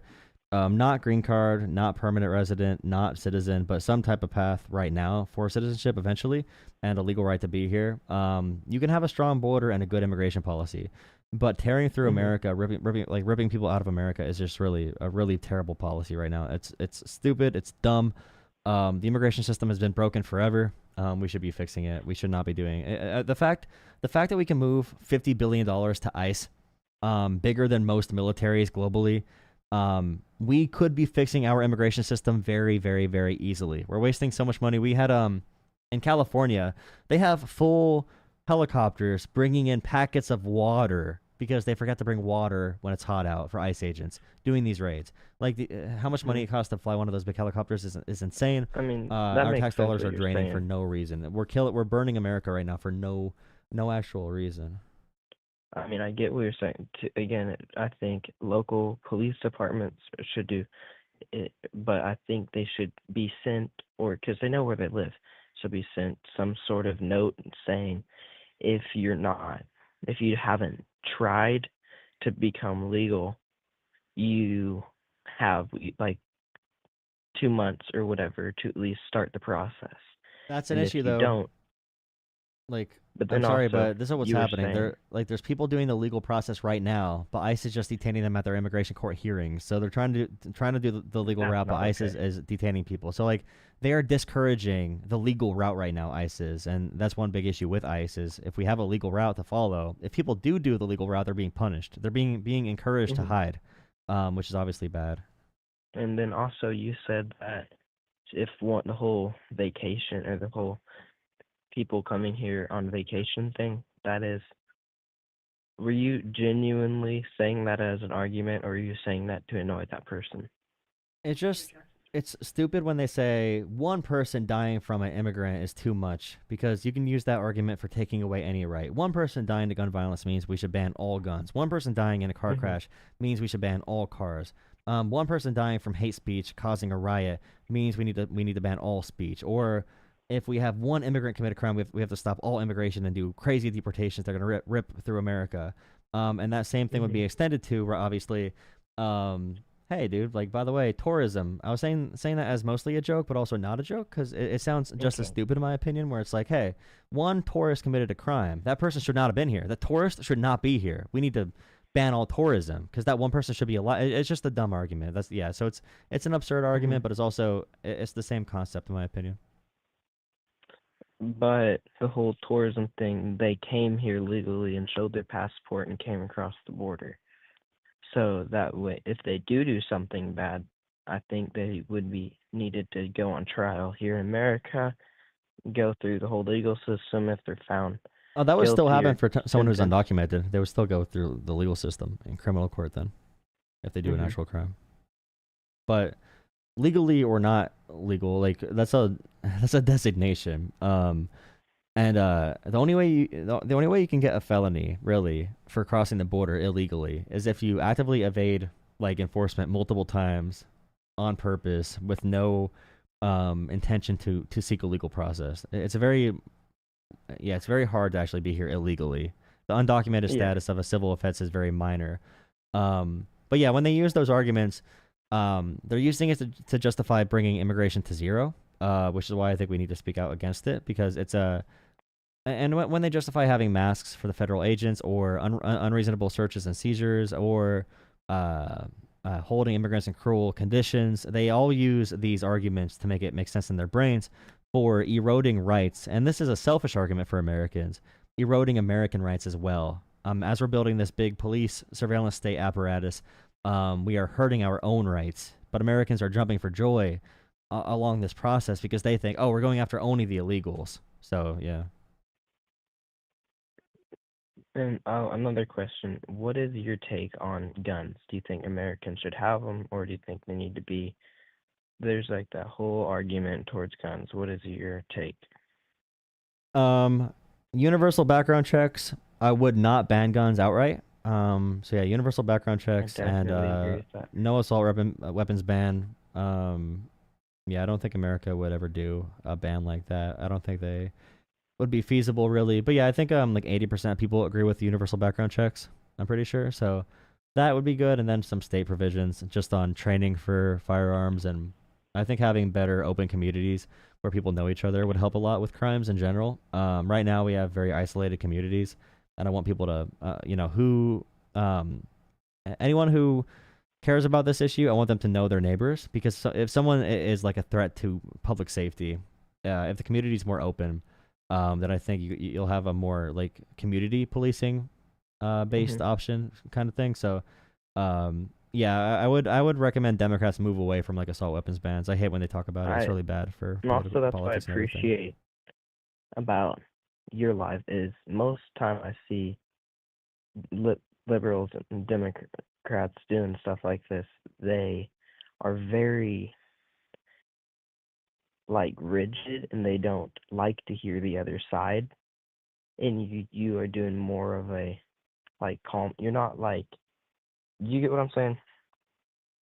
Yeah, I mean, I see creators make content in general, and they usually say on their they say, I guess I'm doing a really difficult form of content as well because I'm talking every night to like 15 different people from the other side, which I am used to from the area I'm from, but also other creators, even on TikTok, they have these debates that are more I feel like they're not as human, I guess. I try to get to more human points. It gets really Mhm. memey very often, but in terms of live streams that I watch, I don't know one live stream, I'll give myself credit, that takes this many callers that are just like random people. Like I get like truck drivers taking a break at a pit stop, calling into the show, and I don't see that anywhere else on any other like political channel that does these. So I guess I could get some credit for that. So I appreciate that.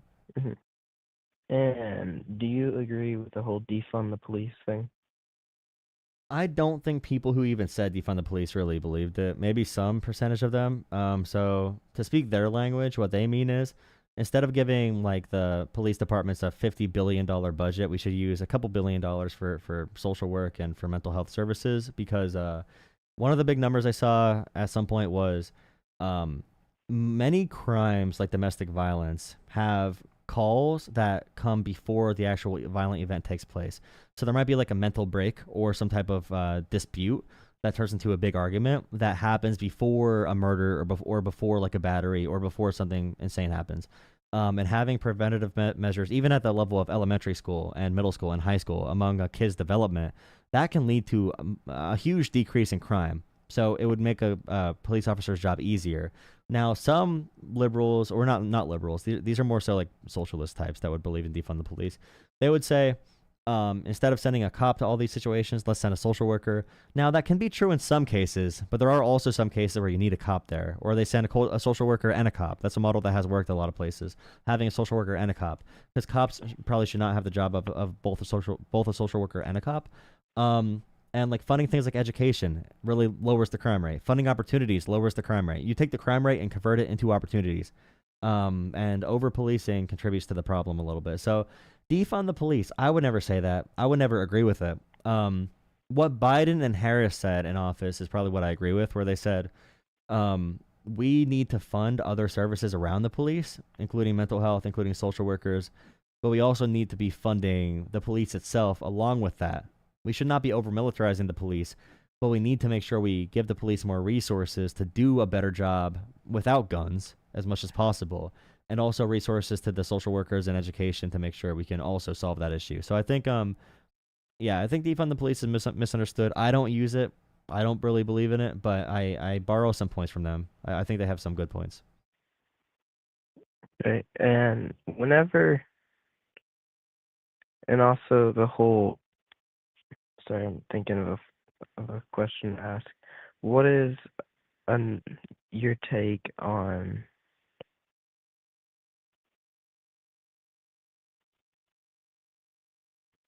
sorry. You're good.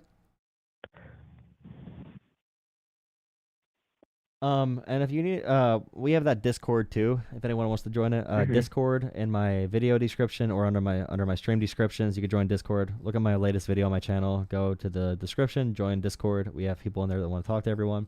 If you're watching, please join there. And also for yourself, thank you for the questions. I'm gonna look for a couple more debates before the end of the night. I appreciate it.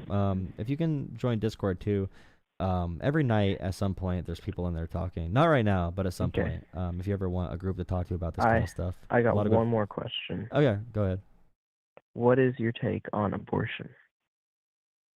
My take is no limit on medical abortions. A doctor should be making that decision every time. There could be a limit on elective abortions. So if you choose yourself, like I want to get an abortion, no doctor says so. You can set a limit on that, like 20 weeks, 22 weeks, 23 weeks, whatever the number is. I know like Germany and France, I think they do like 18 weeks or 20 weeks. I think that can be reasonable. But for medical abortions, there should never be any limits on it at all. There's too many situations where a doctor is scared they'll go to jail if they give a woman health care. And women are dying right now because of this. I think that's a good like moderate position in my opinion. But. Now,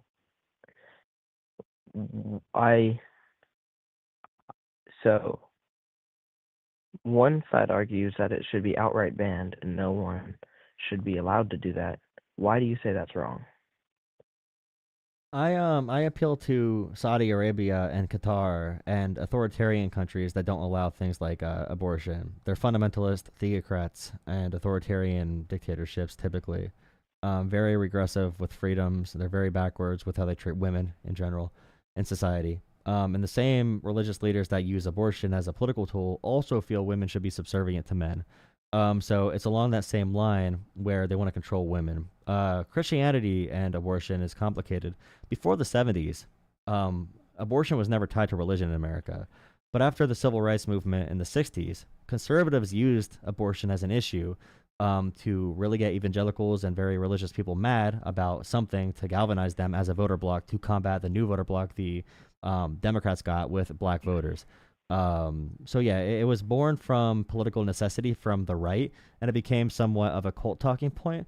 Now, if someone views conception as a point where God bestows life upon someone and considers them to be a human at that point, there is no argument with consciousness or with bodily autonomy or anything that fits that. That is a purely political argument. And if you believe others should be abiding by your belief system, even if they are not part of your religion, I would say that's a authoritarianism on par with like what you see in Saudi Arabia with women. And I would rather side on a modern end where we care about individual rights over religious domination. Now, I know I said this already. Last question, I promise. Do you think that children should be able to make the decision to have HRT or change who they are or what gender they are in a permanent way? I would. So in a permanent way is a tough question. So like surgeries, I would say wait until someone's either above 16 with the parent or above 18 as an adult themselves.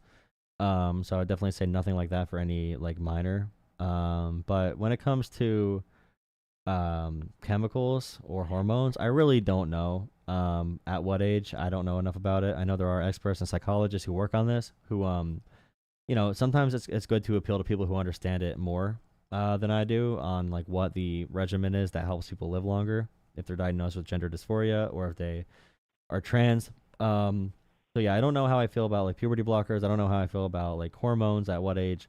It's really up in the air for me for a lot of it. I'm in favor. I have nothing that I want to say to make it outlawed. Like Republicans want to outlaw everything.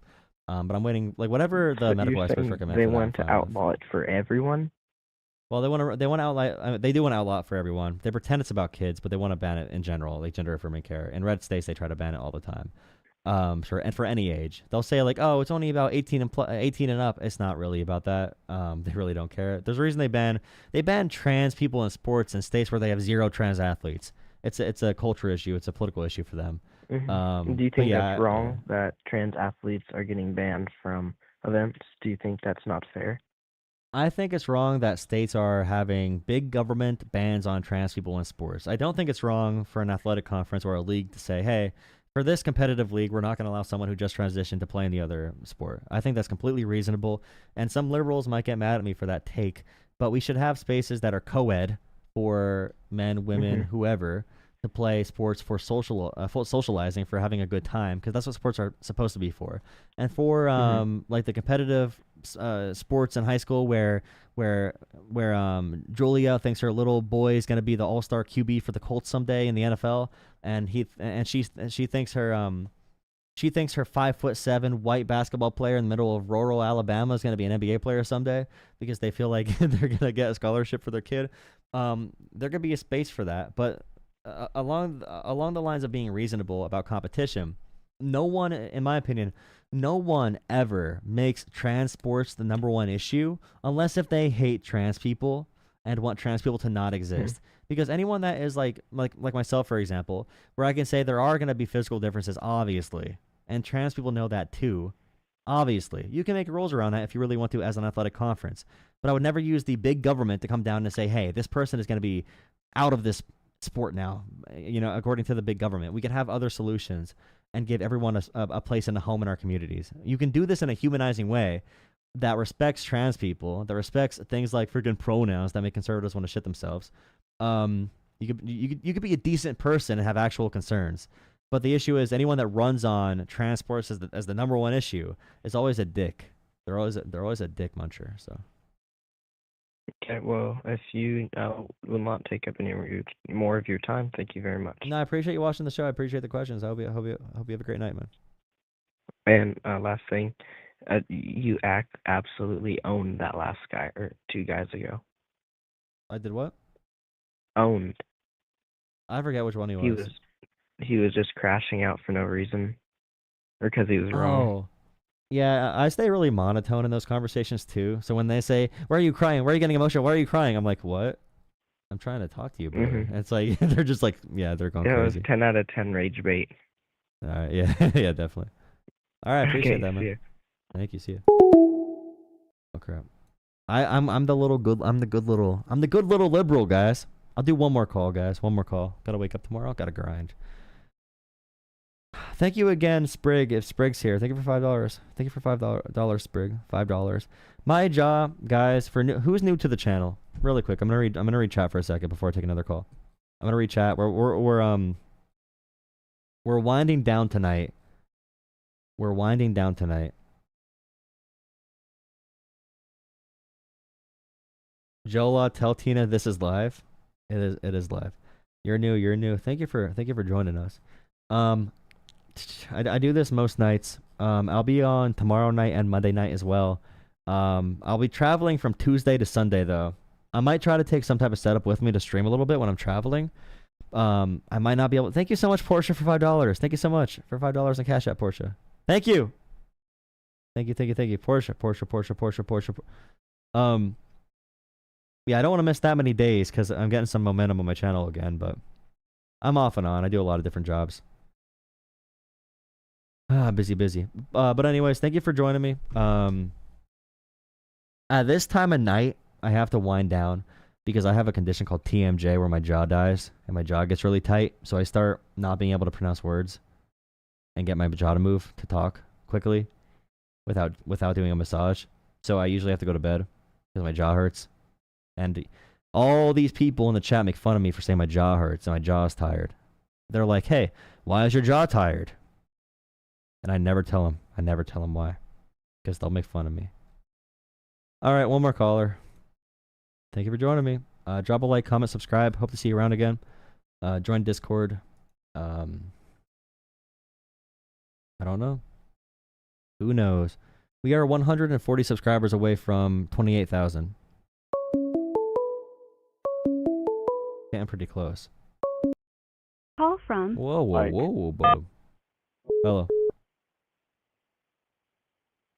Hello. Hey, it's just a podcast. Yep, you're live right now. YouTube live. I just didn't know if you had space for a more controversial debate right now. How controversial?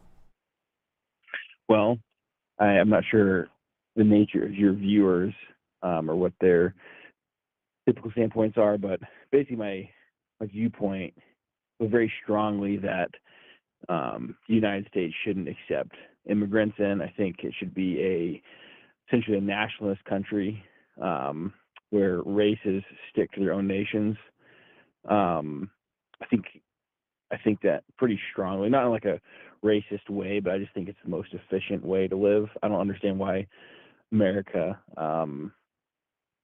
thinks it has to be so altruistic and accepting all kinds of different people. Didn't know if you had thoughts on that.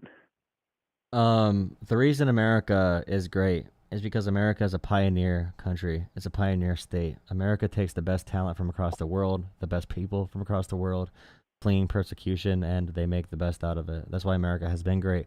If you want to go back to ethnic purity or, where people belong, then all the whites should go back to Europe as well. We should not be in America. America is not for the whites. America never was for the whites. America was for everybody who's a pioneer, who kicks ass, and who does good things. America was always about that. New York City was always about that.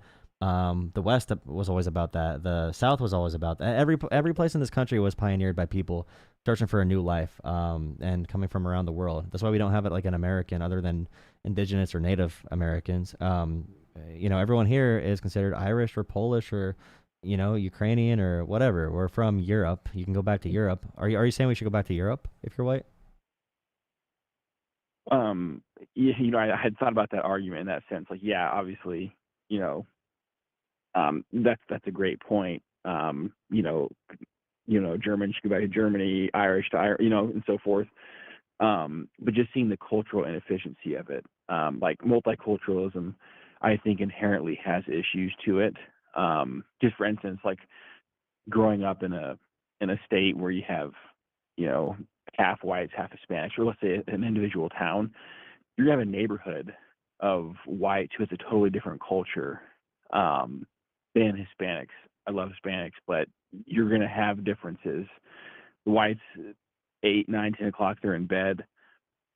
10 o'clock for the Hispanic culture, on a weekend, they might be playing loud music that, But what about like my biggest question would be then like Italians were not always considered to be white Americans. Italians had a different culture. Polish Americans, the KKK hated Polish Americans as well. The KKK hated all the Catholics. That's why the KKK wanted to ban all the other languages except English. It wasn't even because of immigrants that were from obviously, black or brown immigrants. It was white immigrants that spoke different languages largely. So, eventually, cultures do assimilate. They do become combined. I actually like being around other cultures. I love it. I hate being around areas that are too homogenous. White, black, brown, whatever. I like being in diverse communities. I would probably say that diverse nations have a better freedom index. Diverse nations and diversity in general means probably more freedom if you can manage it. I think problems with diversity comes down to bad leadership, like bad leadership and weakness. I think a strong country stays together even through times of social strife, and I think America has proven that in the past 100 years that we have issues for sure. And I'm honest about it too. Like it's normal to be. Xenophobia is normal. Like xenophobia is a normal thing for humans to experience. If you are from an all-white community in rural America and immigrants move in all of a sudden, it's normal to feel anxiety there. But it's also something we need to work out of, and we could easily work out of if we have leadership helping us do that, if that makes sense. Do you feel that has anything to do with like the pace of the immigrations happening? My thoughts on that. I've noticed this mostly in the last maybe 4 or 5 years. With the Biden administration, 20 plus million illegals having come over in that time. And I mean, you see the impact of that. Like I had noticed, driving through America, you see gas stations. There's people from all different countries, mainly Latin Americans. Standing out at gas stations, they're selling things on the street just like they would in their countries. And it just seems really too quick. Like that assimilation doesn't happen with that. That seems weak-minded, though. It seems weak-minded. How so? Because how so? I think a strong-minded person would never see that as an issue. Because the problems I would see mostly from this is the white American having a backlash and outrage over seeing other cultures. They feel like America's replacing white people, like the Great Replacement Theory. They feel like they are under threat because they're going to be a minority eventually, and they need to respond aggressively because they are fearful. Because like I said, I like going in communities that are more diverse because they do more cultural things. Honestly, like white America right now is largely suburbs that are isolated, or rural areas that are isolated. Everyone has security systems. They have "Don't tread on me" flags up. They have a bunch of signs that say, "If you step on my property, I'm going to shoot your ass." White America right now is really sad, honestly. I like going to immigrant communities. A lot of these towns in the Midwest, for example, that fell apart from manufacturing leaving, and then all the white people left and moved to the suburbs, especially from the cities and from the small towns and everything, in Ohio, Pennsylvania, a lot of these areas. These are now vibrant immigrant towns who saved our cities that were falling apart, and there's now a bunch of restaurants there and a new life in these areas. I just think American whites are really insecure right now, and I think the left hurt that conversation for sure. But I think the Trump area of the conversation is purposely making it as toxic as possible.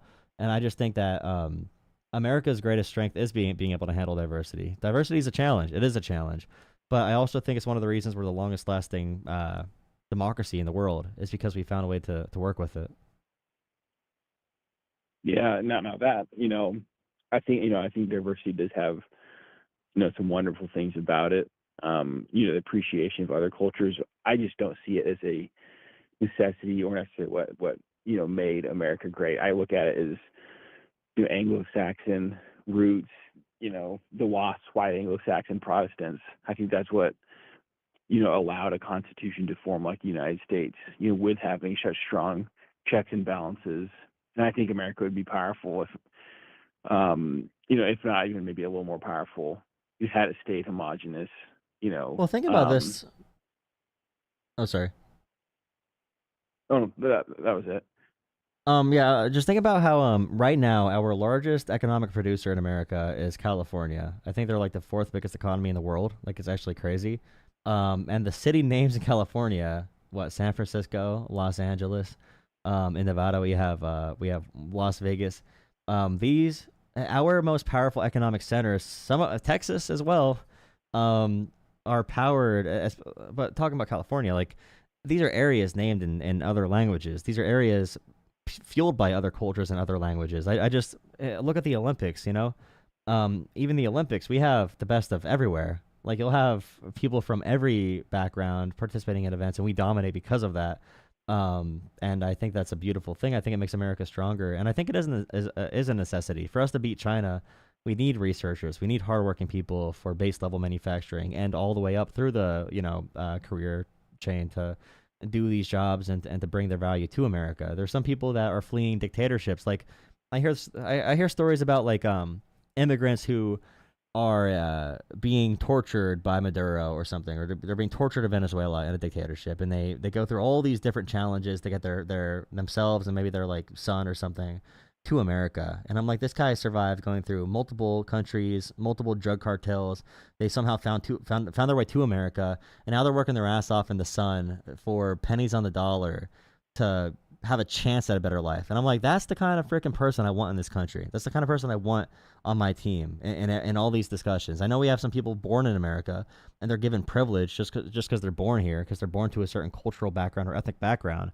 But I really want people who give a shit about the country. And I think there's some people who are I think a lot of people right now love America more who are not even citizens than a lot of American citizens do, that are letting our towns fall apart and letting our country fall. So I think it's just very nuanced, and I would never separate people on the basis of national identity or ethnicity for that reason. Yeah, I think there's a lot of reasons not to really do that. So I'm curious, do you think that America should accept any, like, we should, not to get into like a border policy debate necessarily, but do you think America should accept just anyone and everyone who wants to come in then? I think we should have asylum laws very clear. So if someone's escaping a dictatorship, or if they have some other asylum claim, they can go for sure. Canada has a point system, but obviously Canada is kind of landlocked, and America serves as a protection to them from like Central America, which has a lot of immigrants coming just from terrible economic backgrounds, but or their countries are in economic turmoil. But they have like a point system where they allow certain numbers of immigrants in for certain industries at different times, depending on what the need is for the nation. So I think something like that would make sense for expedited immigration claims, and then make it a much more streamlined process if you're in America. Like, I hate seeing people on green cards for 25 years and they pay taxes for 25 years and they get deported. Like, I think that's terrible for our country. I think it's stupid.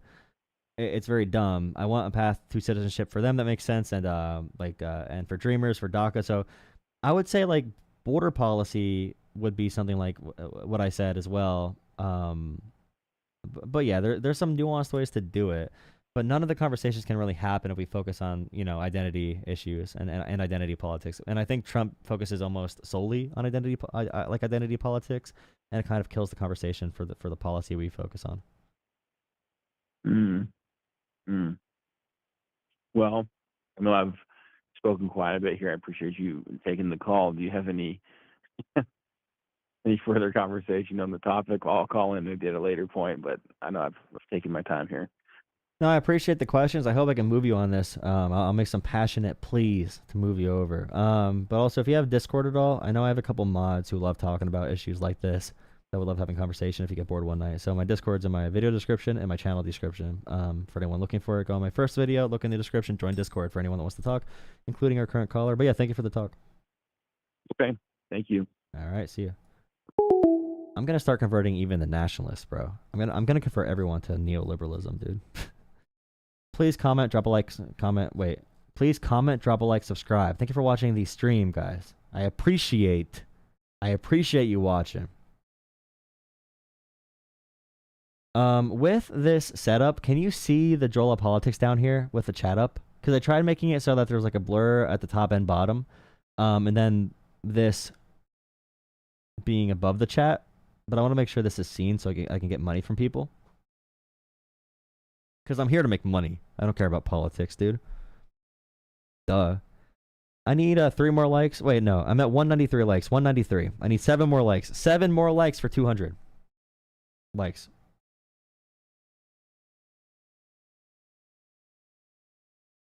Please drop likes, guys. Also follow my TikTok. My TikTok is also Jolah Politics. If there's any TikTok viewers there, go follow my TikTok at Jolah Politics. Really appreciate that. What's my percent at? Oh, thank you for asking. I'm at 6% now. I have to put it back up on this one.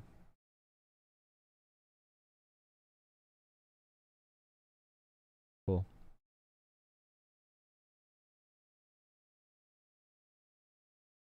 Cat's hard to read quickly. Trojan horse in the West. It's obvious you were here for the money. Yeah, dude. All the hours I spend volunteering in politics is also for the money. For the money I can't make from it.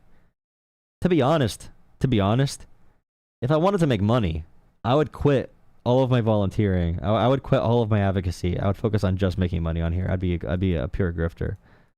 I would not be doing a YouTube call-in show. I'd be doing drama content and reaction content to Hassan Piker and Ethan Klein if I wanted to make money, to be frank. By the way, anyone here who knows Pisco? I don't know if Pisco is just saying F you to me, but he will not respond. Donation from Take Some Money. Thank you. $10. What that jaw do? Thank you for $10. What that jaw do? He said what that jaw do, bro. He said what that jaw do. He said what that jaw do, bro. Thank you, Rick, for $10. Thank you, Rick. Thank you, Rick. Wait, Rick, are you in Hutch's chat? Are you in Hutch's chat? Thank you for $10, Rick, and thank you for I don't know who that was on Sprig. Thank you, Sprig, for another $10. Nice. Does Pisco just have aggressive ADHD? He just doesn't respond to me, by the way. He just doesn't respond. It's like he assumes I know what he's gonna say. He knows what I'm gonna say. Everyone knows. I'm gonna say a liberal cuck. I'm a liberal cuck, obviously. All right, I have no friends, dude. No one's calling in. I might cut it right now. I might cut it short. Actually, 2 hours is good. You are a mod for Hutch. I had a good conversation with Hutch the other day. Yeah, I had a really good conversation with Hutch.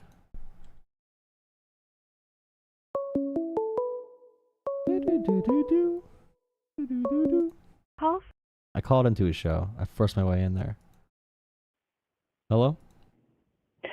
Hey, I've watched the stream for a little bit, and I do want to get to Trump, but I would like to correct you on something first. I don't think China is as big of an economic rival as you have made it out to be. If you look at their TFR currently, the stated total fertility rate, meaning the number of kids per 100 women, is 1. For a stable population rate, you need 2.1. It's actually higher depending on the amount of medical technology and our stuff like that. But it's 2.1 generally for a stable population. They have 1, and population decline is exponential. So if the first generation is 50 million and you have a TFR of 1, the next is going to be 25, and it's going to keep halving. And there's some data that suggests that they've actually lied about their population numbers because it's the local governments that report the population numbers to the central government, and they lie in order to get more money from the central government. And to explain why that happens, it would get into a broader conversation about the actual structure of the Chinese government and how subsidies and getting money from the federal government to the local governments works. But I believe that they're probably lying by the population numbers by the hundreds of millions. And even if they aren't, at the current TFR they're going to have like an inverted population pyramid, and that's going to cause like a lot of issues for them, like a lot of issues for them. Sorry, my big thing. I'm trying to think about this. The big thing about China is they are. One big thing about China is that Trump is killing America. Trump is killing America and giving the whole globe to China right now. So China has a huge leg up because of that. But China, by far the biggest manufacturer globally. China is in 100 plus countries with their Belt and Road Initiative. They're everywhere. China is, let's see, they dominate electronics, solar panels, electric vehicles, steel, rare earth minerals. They dominate. Without Taiwan, would be screwed with chips and semiconductors. And in general, China's automation and their ability to produce energy now that is renewable, and the advanced precision automation they have in development is going to destroy us, even if they have a lower population. Just in terms of like GDP, we might look a lot better than China in total production. You could talk about birth rates or whatever. China can probably deal with those issues, but in the bare bones of surviving in this current age of the robotics race and AI patents and everything, China is dominating America. China is dominating America right now with, this is the peak of Chinese global influence by far because of Trump. And their cyber warfare is insane. They have a lot of information vectors around the world. China has a lot of shit going on. They can win an entire war without firing one bullet. But before we even know it, I mean, we're probably losing the current Cold War. We don't even know we're in a Cold War right now. But yeah, I just don't think it's looking too good. As far as the Belt and Road goes, I think you're overstating it, because if the infrastructure and the actual home country collapse, it doesn't matter the kind of economic colonies that we have overseas. Like, if China cannot sort out its economic problems, because it is going through what's called a deflationary debt crisis, where the value of the currency goes up because people are not willing to buy stuff. There's not a demand, because of overproduction and a few other factors. It leads to businesses having to cut the cost of goods in order to be more competitive or to bring in customers. But at the same time, it makes it hard for them to pay off their debt. But as far as the immigration conversation, I really like what you're saying on the immigration conversation. But the one issue I have and the one challenge I have to you is I don't like it when somebody comes over to this country, especially when it comes to an adjacent language. So it's kind of a weird conversation to have, but if you think about languages being related to each other in one giant family, something like Spanish, German, French, they're closely related to us in comparison to something like Chinese. So it's easier for an English speaker to learn French, German, or Spanish, and vice versa, than it is for them to learn Chinese. So I don't like it when somebody comes over here and they don't learn English, because I think in order to have a national identity, you need everybody speaking the same language. America's best periods included none of this, and then we had a much stronger national identity in the 20s and 30s and 40s and 50s and 60s. I'd probably say I just never bought into those arguments. I think we should be encouraging people to learn English. We should be providing resources. I would never make it a law to learn English, though. Are you saying we should make it like a law, a requirement to immigrate here to learn English? Yes, I think it should be a requirement to immigrate here that you have to learn English. Because in order to have a coherent national identity, everybody needs to be able to speak the same I just don't know language. what you mean by coherent national identity. It's just really weird. We have a huge country. No country of this size has a coherent national identity. It just makes no sense. No towns have a local identity or national identity. Like it just, everyone has a different view of this. What do you think it means when somebody says, "I am an American"? For like Trump, for example, it probably means I can get money and tell people to F off, and I can do whatever I want and piss on people because I'm an American. Or for like my conservative uncle, he's an American because he can drive with no seatbelt on, drunk, and shoot an explosive barrel in the woods if he wants to. For a liberal, probably I could be an American because I'm protected from persecution on my religion or my being gay or something. I'm an American for like direct freedoms, and then for some people it could mean American. Being an American means you can come to America from anywhere, any country, and add to the American experience, and have this melting pot be like it's different for so many different people. So, I think the best way to describe America would be more like it's the inheritance of something. If you inherit a house, it's yours now, and so we can make other people from around the globe a part of this inheritance. But I don't see anything wrong with putting conditions on saying you have to meet this certain criteria in order to be a part of the inheritance. Because the founding fathers, they rebelled against the British government in order to establish a system of rights so that we could live freely in this country. Now, it's not always been perfect, but that's why I see in America as a part of a heritage of a long chain that a part of a long chain of a heritage of a people Here's of a the nation. issue. What means to Okay, be so America is to be part of heritage. Okay, so our founding fathers, they were multilingual. They were from a bunch of different countries, a bunch of different languages. Benjamin Franklin printed German language newspapers. I mean, I'm from an area that has Amish. Amish were largely from like Pennsylvania Dutch and German culture. Amish still speak a different language today in places like Pennsylvania, Indiana, Ohio, areas that have Amish people. Let me see here. So I'm pretty sure Thomas Jefferson focused on just like liberty and let me see here. So yeah, linguistic. Yeah, there's nowhere where the founding fathers said having different languages would threaten freedom in America.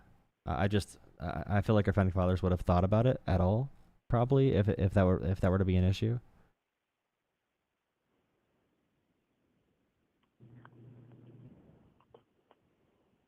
I'm just trying to process what you said. You're good. Or the Irish immigrants that came over speaking Italian. I'm just kidding. But yeah, I mean, Italian, Irish, Polish, Ukrainian. That's the Celtic language, but the British. So the Irish and British, that's a long history. But to put it bluntly, what ended up happening is over the course of a few generations, English took over Ireland, and the Celtic language slowly died out. So you can't find many Celtic native speakers today. One, because it's really hard to learn. It's a difficult language, and I can't remember why, but it's said to be like a really difficult language to learn for like an adult learner. Yeah, but even like different ways to speak English were hard to decipher in early America versus the way that like the British would speak English at some point. So there were still gaps in communication. I'm just saying this is not going to be. One big reason I'm really against this type of language is just the groups that have pushed this on a broad scale. The most popular were the KKK, and they did this because Catholic immigrants spoke different languages in the 20s, and they wanted to make sure immigrants were not welcomed, and they wanted to make sure they were not coming to America. And I think it would be a mistake to follow the path of them. And I criticized Obama for talking about this so much. Obama talked about speaking English so much, and I agree you should. I agree you should learn it. I agree, but I would just never ever make it a law to do it. Well, I feel like that's a very, and I'm not trying to criticize you for being disingenuous, but I feel like it's a very fallacious argument to say, well, a bad person decades or centuries ago had this idea for bad reasons, so the product of that bad reasoning is itself bad. Like Hitler believed that people shouldn't smoke, and he thought that because he thought smoking was bad for you, and he wanted a healthy Germany because Germans Okay. were, of course, the superior race. That's bad Let's reasoning. say even okay. But I'm like not saying. I'm just but what saying. he's arguing for is not itself bad. I'm not saying just for that exact point. I'm And I'm saying not trying that. to justify anything what Hitler said. No. I'm saying you can be different. Maybe you have actual concerns. You have a different argument. We have a disagreement. But I'm saying 95% of the people that have this viewpoint that you have are going to be doing it for white nationalist reasons. I'm not saying you are. Like I think you seem pretty genuine. That you have good points about like, you have reasons why you believe what you believe. But usually it boils down to that person's the outsider. I don't like them. They should follow like Colin Kaepernick. You know that guy from the NFL. Was He he the took a one with knee. like the afro who kneeled at the national anthem? Yeah, like people would say to Colin Kaepernick, like, "Oh, he shouldn't be taking a knee in my country. He's not a real American," like that kind of stuff. And I feel like people just say the language thing for that exact same purpose, that exact tone, for that exact reason. So like when I'm saying that to you, I'm just saying I stay away from that, because the people who advocate for it, 95% of them are trash in America, and they have very bad intentions with it. And I would just say that if there was an honest attempt, let's say we had a big issue and we had to give resources to help immigrants learn English and it was not improving anything, then I could have policy arguments for adjusting laws somewhere. But I would just stay away from the government saying it's illegal to speak a different language, for example, because that leads to really bad territory, especially when we have a government like we do right now. No, I'm not saying it should be illegal to speak another language. Knowing multiple languages have been shown to have cognitive benefits. So I'm not against people being multilingual. Well, what about this then? I What- just want Do you think a gov- common language to be shared. Do you think like if the government puts out a statement, do you think they should provide no other alternatives? So nothing in Spanish or any other language, only English, if the government puts out a resource? I do think they should put out multilingual resources, but I think the reasoning that we have is different. So I'm actually currently learning a second language. I'm learning Japanese. And so if I read something and I know, oh, this means X, I always double check it in English. So somebody could come over here and it could be for proficient English, but they want to make sure that we read it in their native language so they can understand it. So I get what you're saying. Like, I'm not against something being multilingual, just so that person can have the utmost assurance of what it says is what they think it says. We made it through so long in American history with people speaking different languages in the 1900s and all throughout the past few hundred years. In 2025, we have so much technology. We have AI robots. Having a translator app is really easy. It's free. I just don't think there should be any issues with it. If you want to argue, I don't know. There's not many arguments for it. I don't know. I think you have some arguments that I could hear, but the arguments I hear from most people are just complete BS. I'll give the best argument that I think will convince you. When you have a large variety of cultures that all bring their own ideas, which is what America is. You have Italians, you have Scots, you have Koreans, Japanese, French, Germans, Slavs. You could find anybody from pretty much anywhere in the world. There might not be a lot of them, but you can find any of them from any part of the world. So when they don't all share a common language, it's hard for intercultural dialogue to occur and for there to be a marketplace of ideas where the best ideas can rise to the top. And a lot of people will make arguments saying, well, the reason why America is so economically successful is because we have a lot of resources, or we weren't blown up in World War II, no, our factories got destroyed, any of that. But I think the most prescient reason is that we have been able to develop a lot better cultures than the rest of the world because we have people from all different cultures come here and battle out their ideas in a marketplace of ideas.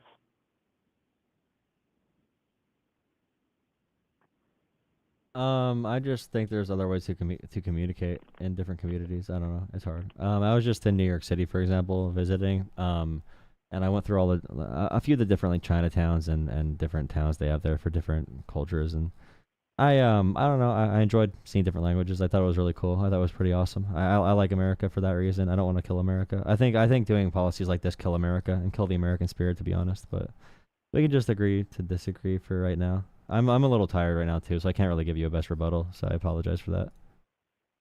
No, I understand that. That makes a lot of sense to me. I understand the point that you're coming from, and I think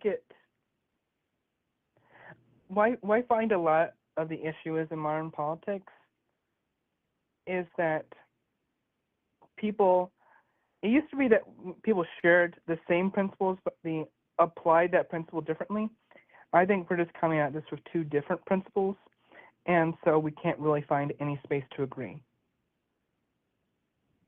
Yeah, that's possible. Yeah, I just hold really. It's one of those points. I kind of view it as I view it as a safeguard against white nationalism, and you view it in a different way. So I agree. We're emphasizing different points. So, how would you define white nationalism? Because I always see that term thrown around, but I've seen it defined in multiple ways. I'm not trying to argue what white nationalism is. I'm trying to in the American learn better context. what it is. In the American context, so like the KKK were white nationalists and Christian nationalists. I'd say Charlie Kirk is a Christian nationalist, white nationalist as well. So things they'll say, for example, is that Western civilization is going to be collapsed if we allow too many outsiders and third world country people in. Third world or worlders, I forget what they use some type of weird term for it.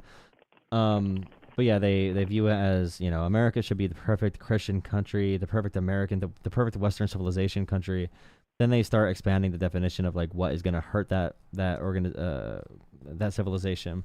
So first off, it's going to be illegal, violent criminals or whatever. And then now, like Charlie Kirk's going after legal foreign invaders. So the white nationalism will be about national identity. Will be about the perfect, pure national identity. So like Hitler was a nationalist, but a different kind of supremacist than you see in the American context. But yeah, in the American context, it would be like, oh, don't speak that language here. You're not welcomed here. You're not a real American. You're not a real American. You got to kneel for that flag. You need to kneel for it. You cannot question Trump. You can't question the state. You have to serve the nation. You are not an individual. You are part of the greater America. The things we do is for Mother Russia. The things we do is for Germany as a state. We do this for America. We'll have blind faith and loyalty to the cause of America becoming this perfect white nationalist, territory. Now, I am exhausted, so I can't give a perfect definition, but No, that makes total sense what you're saying. How would you describe yourself? Are you a nationalist? Is nationalism itself bad in your view? I believe patriotism is good. I would say I'm a patriot. I think nationalism is usually bad. I'll say things like, for example, for healthcare, I'll say America has money and amazing things we can do for our citizens. We don't do it. Why does Europe give their people healthcare? Why does Australia give their people healthcare? Why does Canada? Why do they live on average 6 years longer? And I'll say you should, as an American, be pissed off. You should feel embarrassed. We allow our great nation to fall, to be ranking last in healthcare to these nations. We allow the owner class to exploit us. Now I sound like a communist. But anyways, yeah, I would say things like that maybe, but only for appeals. I don't care that much about the national identity. I care about loving the country in terms of making it better. I don't have blind loyalty to it. I'm not always proud of America. You can always say you love America, but I'm not always proud of America. So I'm definitely patriotic in that sense.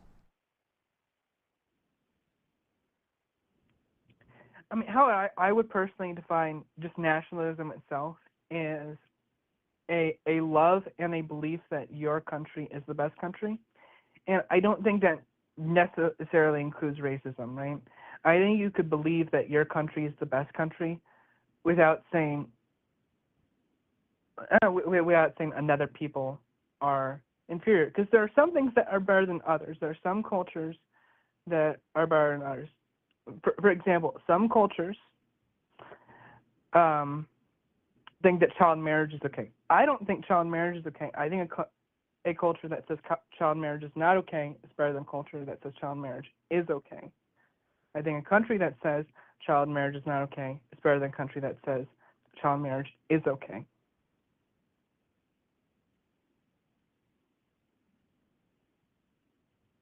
That's not national. The principle there does not need to be nationalism, though. You're just saying different variables of things that might be better. Now, I don't know. It's hard to say. I can give a better response on that a different night if you call back in. But yeah, I appreciate the call. Oh, thank you. Thank you. Have a good one. I'm too tired for that shit, dude. Like, what's even happening right now, dude? What are we talking about? What are we talking about, dude? What are we even talking about? What the hell? I don't even know. I don't even know. I don't even know what we're talking about, bro. How are you guys doing tonight? How you guys doing? How you guys in chat doing tonight? What's going on? What a productive conversation. Adderall wearing off? No, it's freaking 1 a.m., you dumbass. My Adderall never wears off. I have a patch. I have a nicotine patch on 24/7, bro. What do you think I'm on, bro? I'm on that for real. I am on that for real, bro. You gotta chill out with that.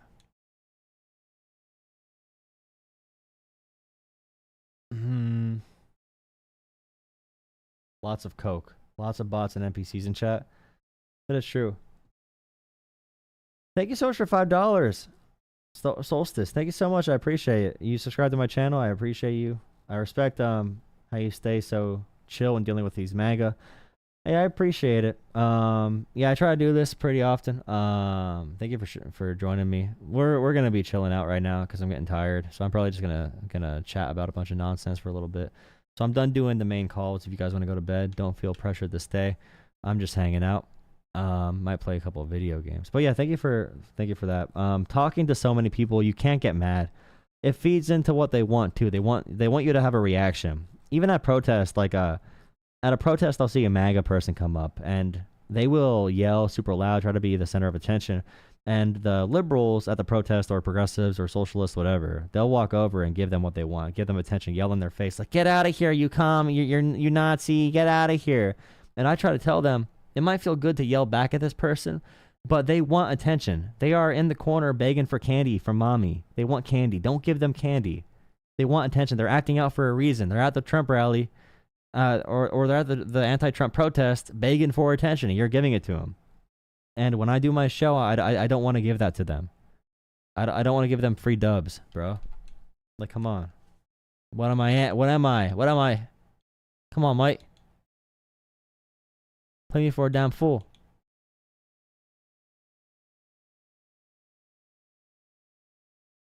Deport MAGA back to what? Guys, join Discord. Please join Discord. Please, please, please. It's better for calls on Discord. Please, dude. Please, bro. It's crazy, bro. If I want to weigh the operation, call me. Okay, join Discord.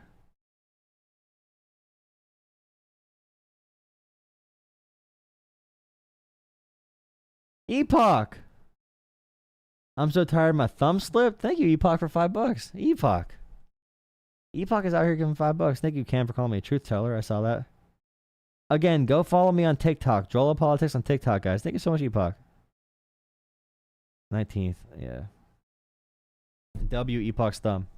All right, guys. I got no ideas for the rest of tonight. Everyone go to bed. Everyone go to bed, bro. Everyone go to bed. It's time for sleepy time. It's sleepy time, bro. I'm gonna play some NBA 2K. Maybe. I haven't played 2K in forever. Doom. Play some Doom. Are there any good games on Xbox Game Pass right now that I should be playing? Modern Warfare 3? That's the old Call of Duty, right? Rainbow Six, Minecraft. Minecraft is a brand new game, right? There's a RoboCop game? When is that from? 2023? High on Life, The Ascent, Crash Bandicoot, Rematch, the Rematch soccer game, bro. I want to play that. Yeah. Yeah, it is sleepy time, guys. I might just hop off. I appreciate you guys watching tonight. I've been taking a lot of phone calls. The past couple of nights. And like I said, I'm going to be traveling the next couple of days after Tuesday. I'll be here tomorrow and here on Monday night.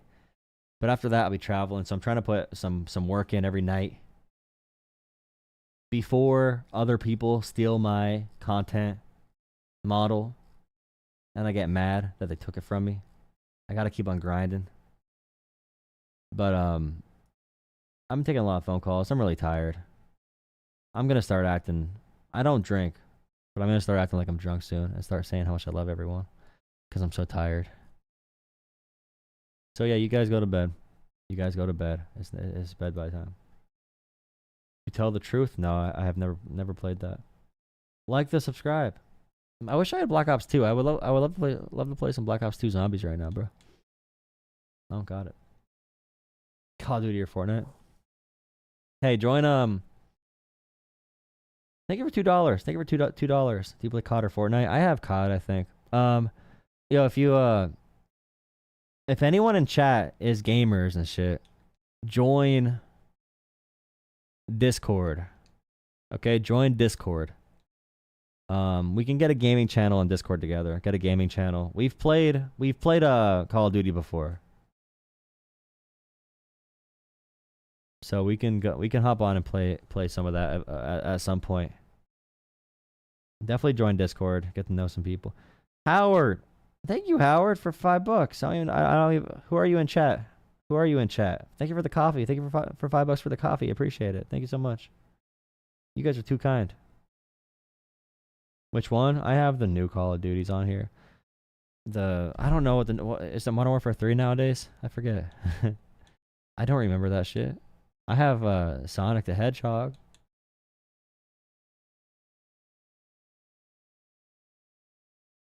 Minecraft Realm. I can't play Minecraft. Discord. Go on my channel. Go to a video description. Don't look at my videos. My videos get no views on them. I don't take any time to focus on my YouTube channel other than YouTube Shorts and TikTok. But go on my YouTube video and go in the description. You'll find a Discord link. Okay. I have not played Soma yet. I haven't played video games in like 5 months, dude. I maybe hopped on like for a few minutes on stream for fun. To act like I was gonna play, and I never did actually play. Where's my Black Ops 2 CD? 1 second. I'm gonna look for my Black Ops 2 CD. I'll be back. You guys go to bed though. Actually, I changed my mind. I got tired again. What time is it? 1 a.m.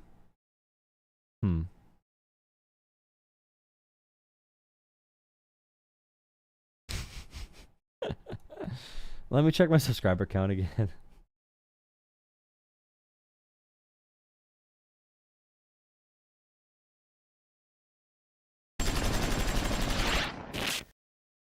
So for my birthday, my mom got me this big jar of honey and this big jar of jelly. I'm gonna have the best sandwiches now, you guys.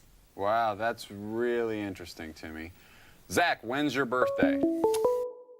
No. Not any more calls tonight, dude. Bro, if I hear that voice, if I hear that phone number, that phone ring during the day, I freak out. I jump. I get PTSD. Black Ops 6 is the latest? Shit, I forgot. You enjoyed watching me play Rocket League? My Rocket League sucks, dude. Don't even talk about my Rocket League.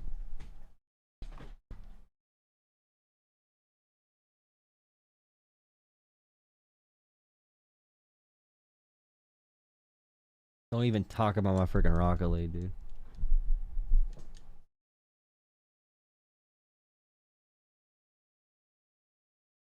I put my camera over to this angle to be more big instead of the tiny block, because someone told me I got to show my face more for the ladies and the gay men to donate to me. So I did it.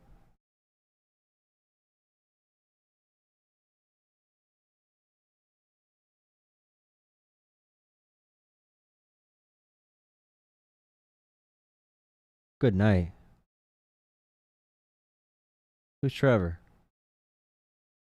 What am I doing here? All right, let's play some Call of Duty Rocket League.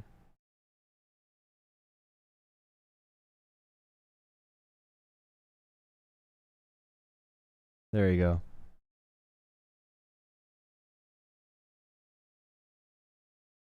Another player canceled. That's great. I'm not doing nothing right now. I'm playing one game of Rocket League to show my skills.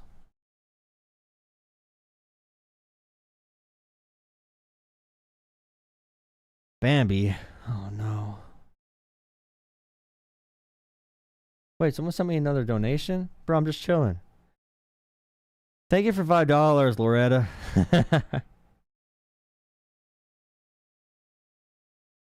Lori, as they say. Thank you for $5. Want to hear this message I got? $5 for "You Are Hot and Brilliant, Jolah, for President 2028. Thank you, Lori. I always appreciate it. Thank you. Thank you. Really appreciate it. I'm bad at this game, dude. Oh yeah. Oh man. I forget how to play. After you don't play for a while, it's tough. It is tough.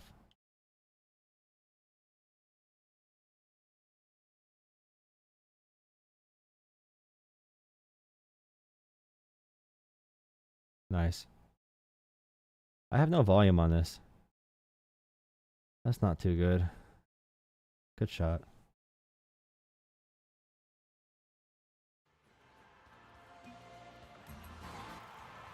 Nice. Nice.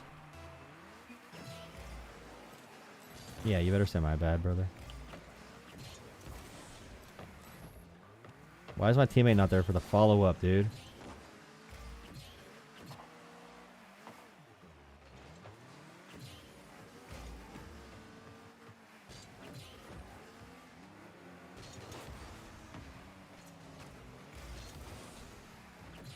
Nice.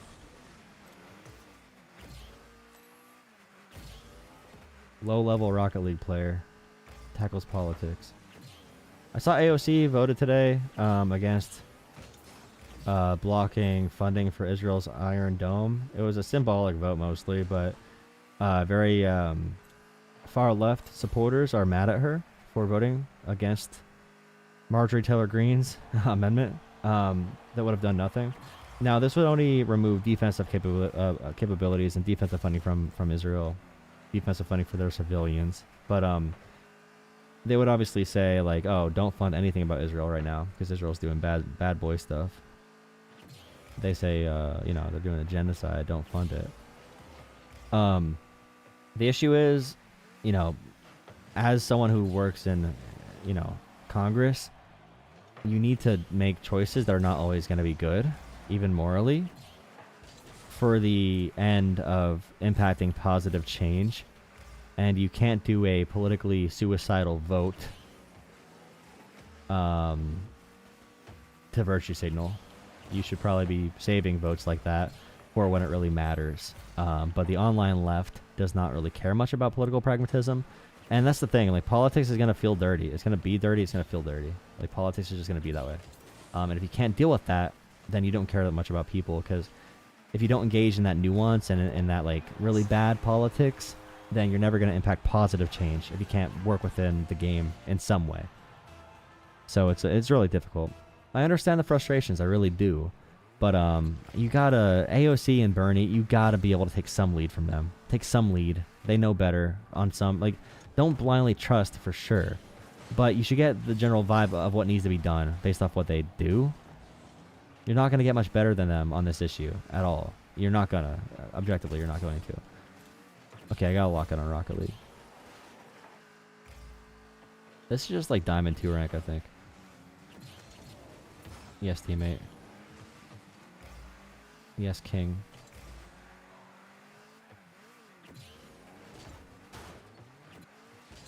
I love my teammate.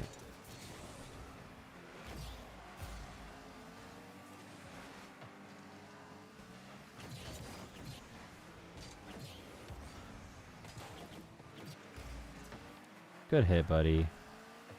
Good hit. Nice shot. Oh, nice.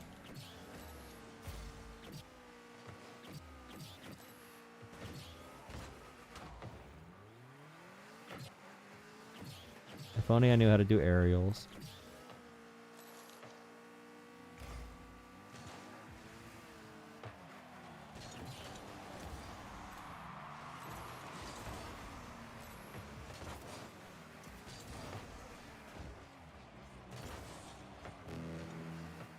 My teammate is a baller, bro.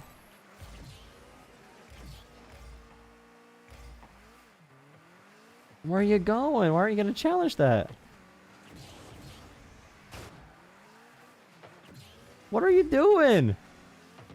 Hit the ball. Hit the ball. What are you doing? Why is he going to forfeit? He can't hit the ball. Bro. What's going on there? What's the big idea?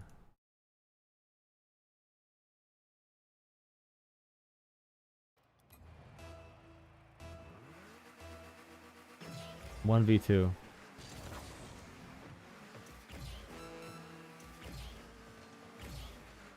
One v2.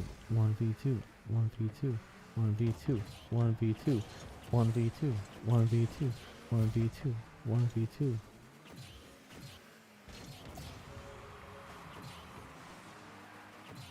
One v2. One v2. No boost.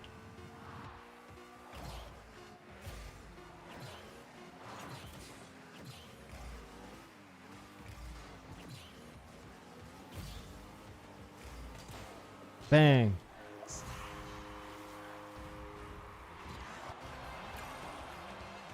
Bartender.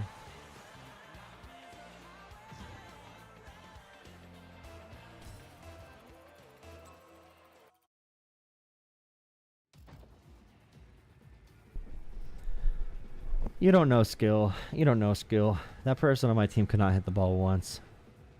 And he wasn't rotating either. It's the truth of it.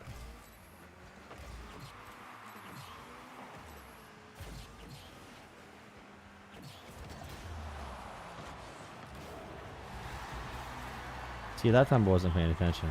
I just wasn't paying attention. It's not my fault I wasn't paying attention, it was his fault. He distracted me, to be honest. Nice.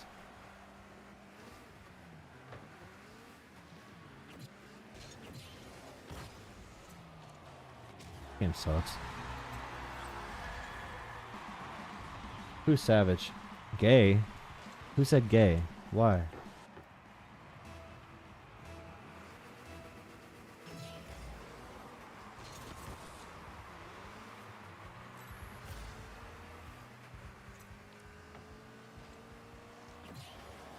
See, I'm playing all the pros right now. They're all hitting the ball hard. Oh yeah.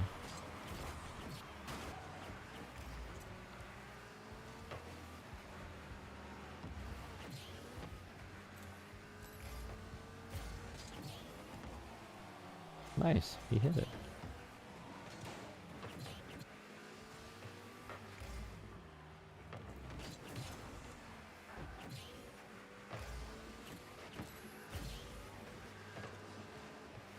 Nice.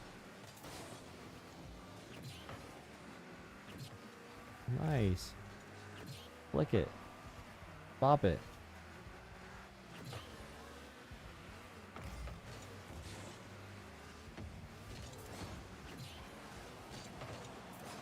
Nice. Drop a dislike.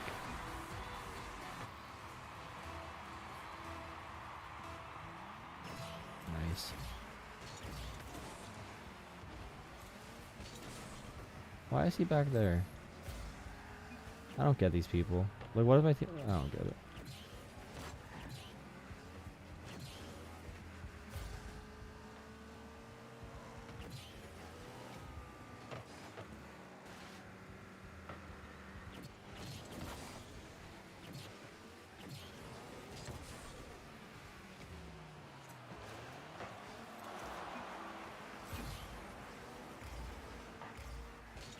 No. Nice. Good tackle.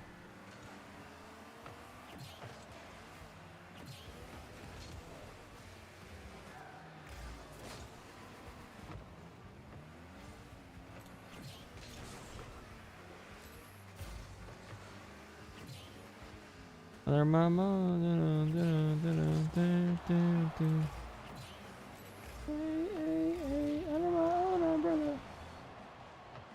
So close.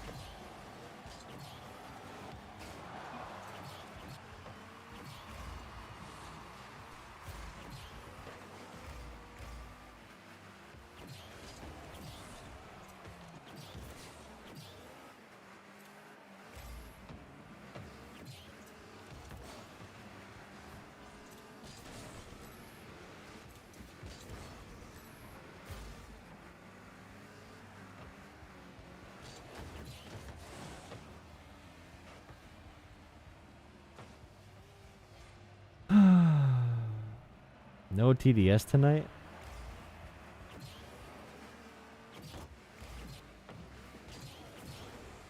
Bang! There's always TDS.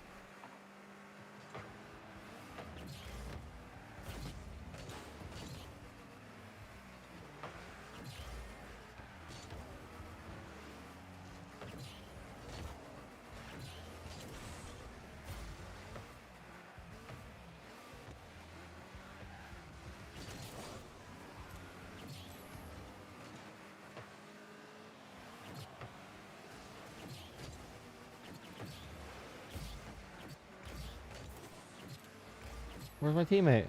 Where's he at? Where's he at?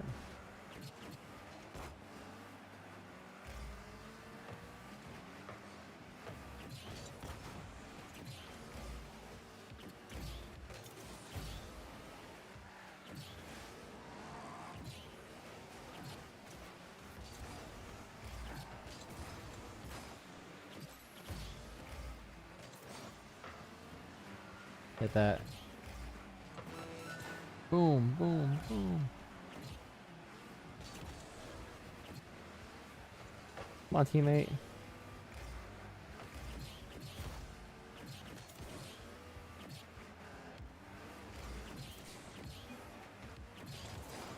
Oh my goodness. Oh my god.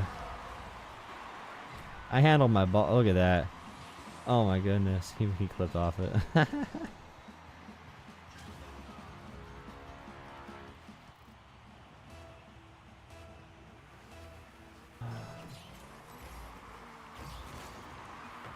I'm not debating no one. This is a chat room now for the people here. I'm not talking at all, actually. I'm just here. Existing. Relaxing on a beautiful Saturday night. I'm not gonna do both.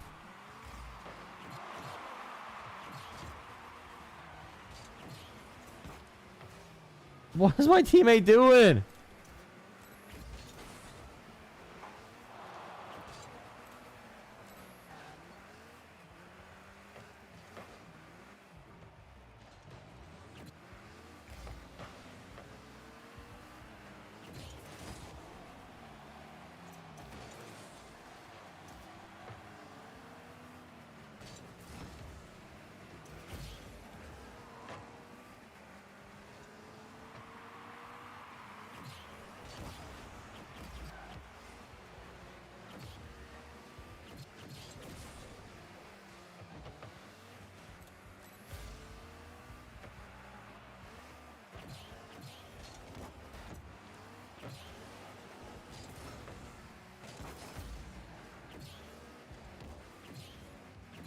Oh, easy.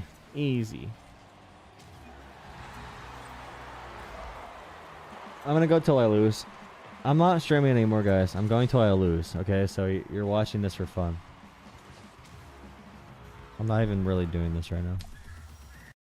Just until I lose. This is the chat room for you. Nothing else is happening.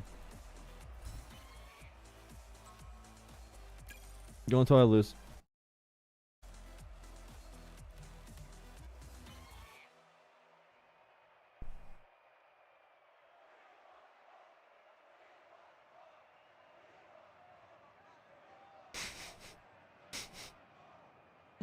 Oh, that's crazy. We want more.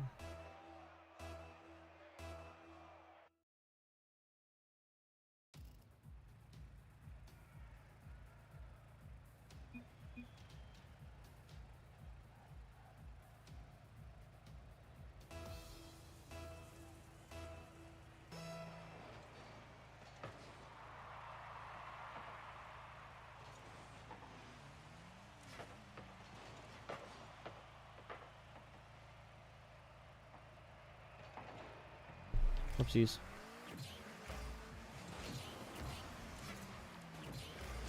Sorry, teammate. I wasn't here. No. I'm back now, teammate. We're gonna do this together. We're gonna love each other forever and ever and ever. Look at that pass. Look at that pass, dude. Look at that freaking pass, dude. Oh, my bad. Wait. No. Whoops. Sorry. The chatter says it's citizenship chest. The test. Chest. It's a chia. Whoa! Chill. What are you talking about?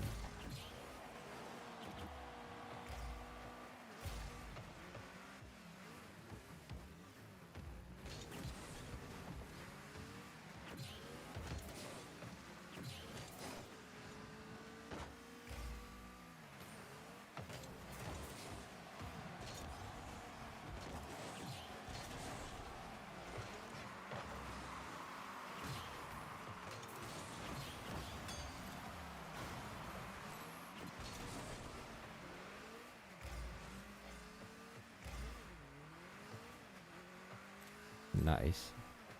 Nice.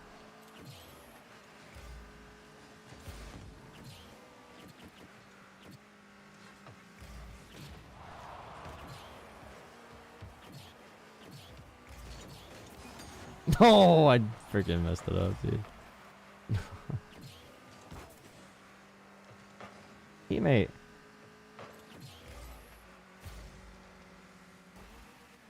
Sorry.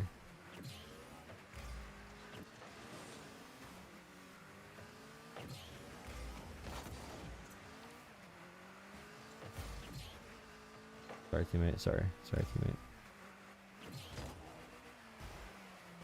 Sorry, teammate.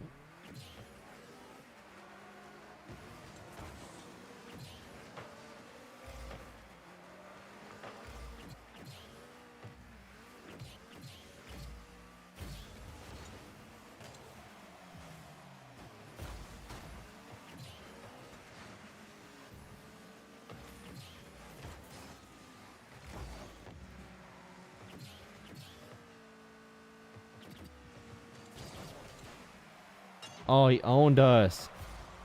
No.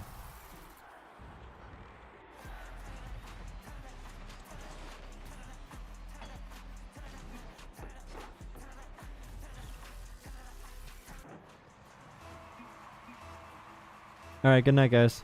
You guys have a good night. I'm getting off. You guys have a good old night. We are getting embarrassed. Alright, guys, thank you for hanging out. I'll be back on tomorrow. Thank you guys for hanging out. See you soon.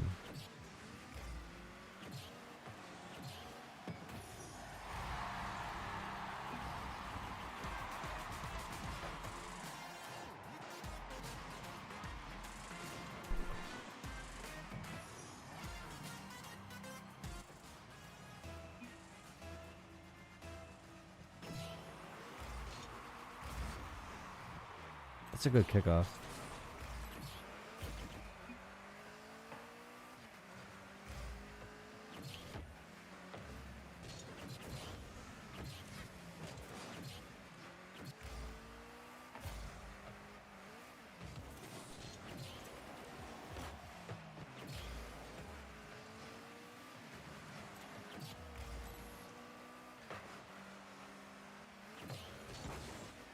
Dang. All right, good night. Good night, good night, good night, good night.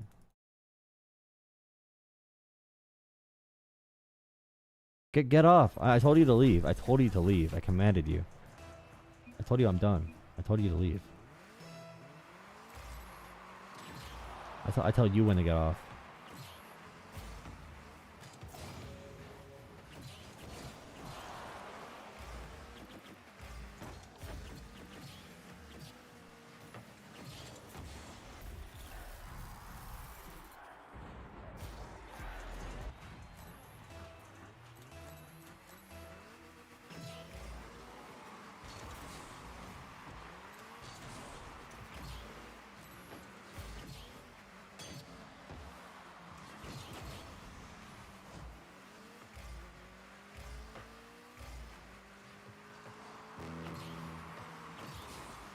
Oh my god, this guy's crazy.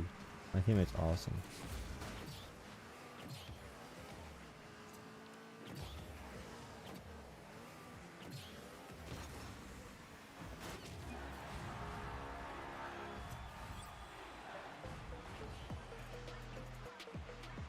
Gotta take it into your own hands.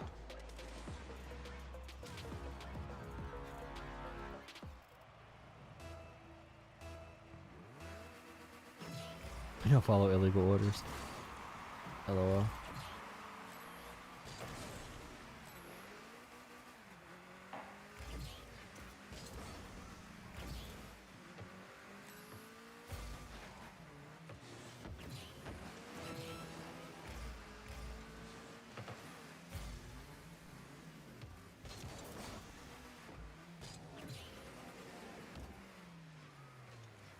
Oh yes, teammate, you did something, teammate. Come on, put her home. Put her home. No, I didn't know he was gonna do.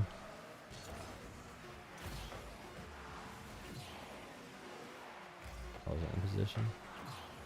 That sucks. We tried. We tried.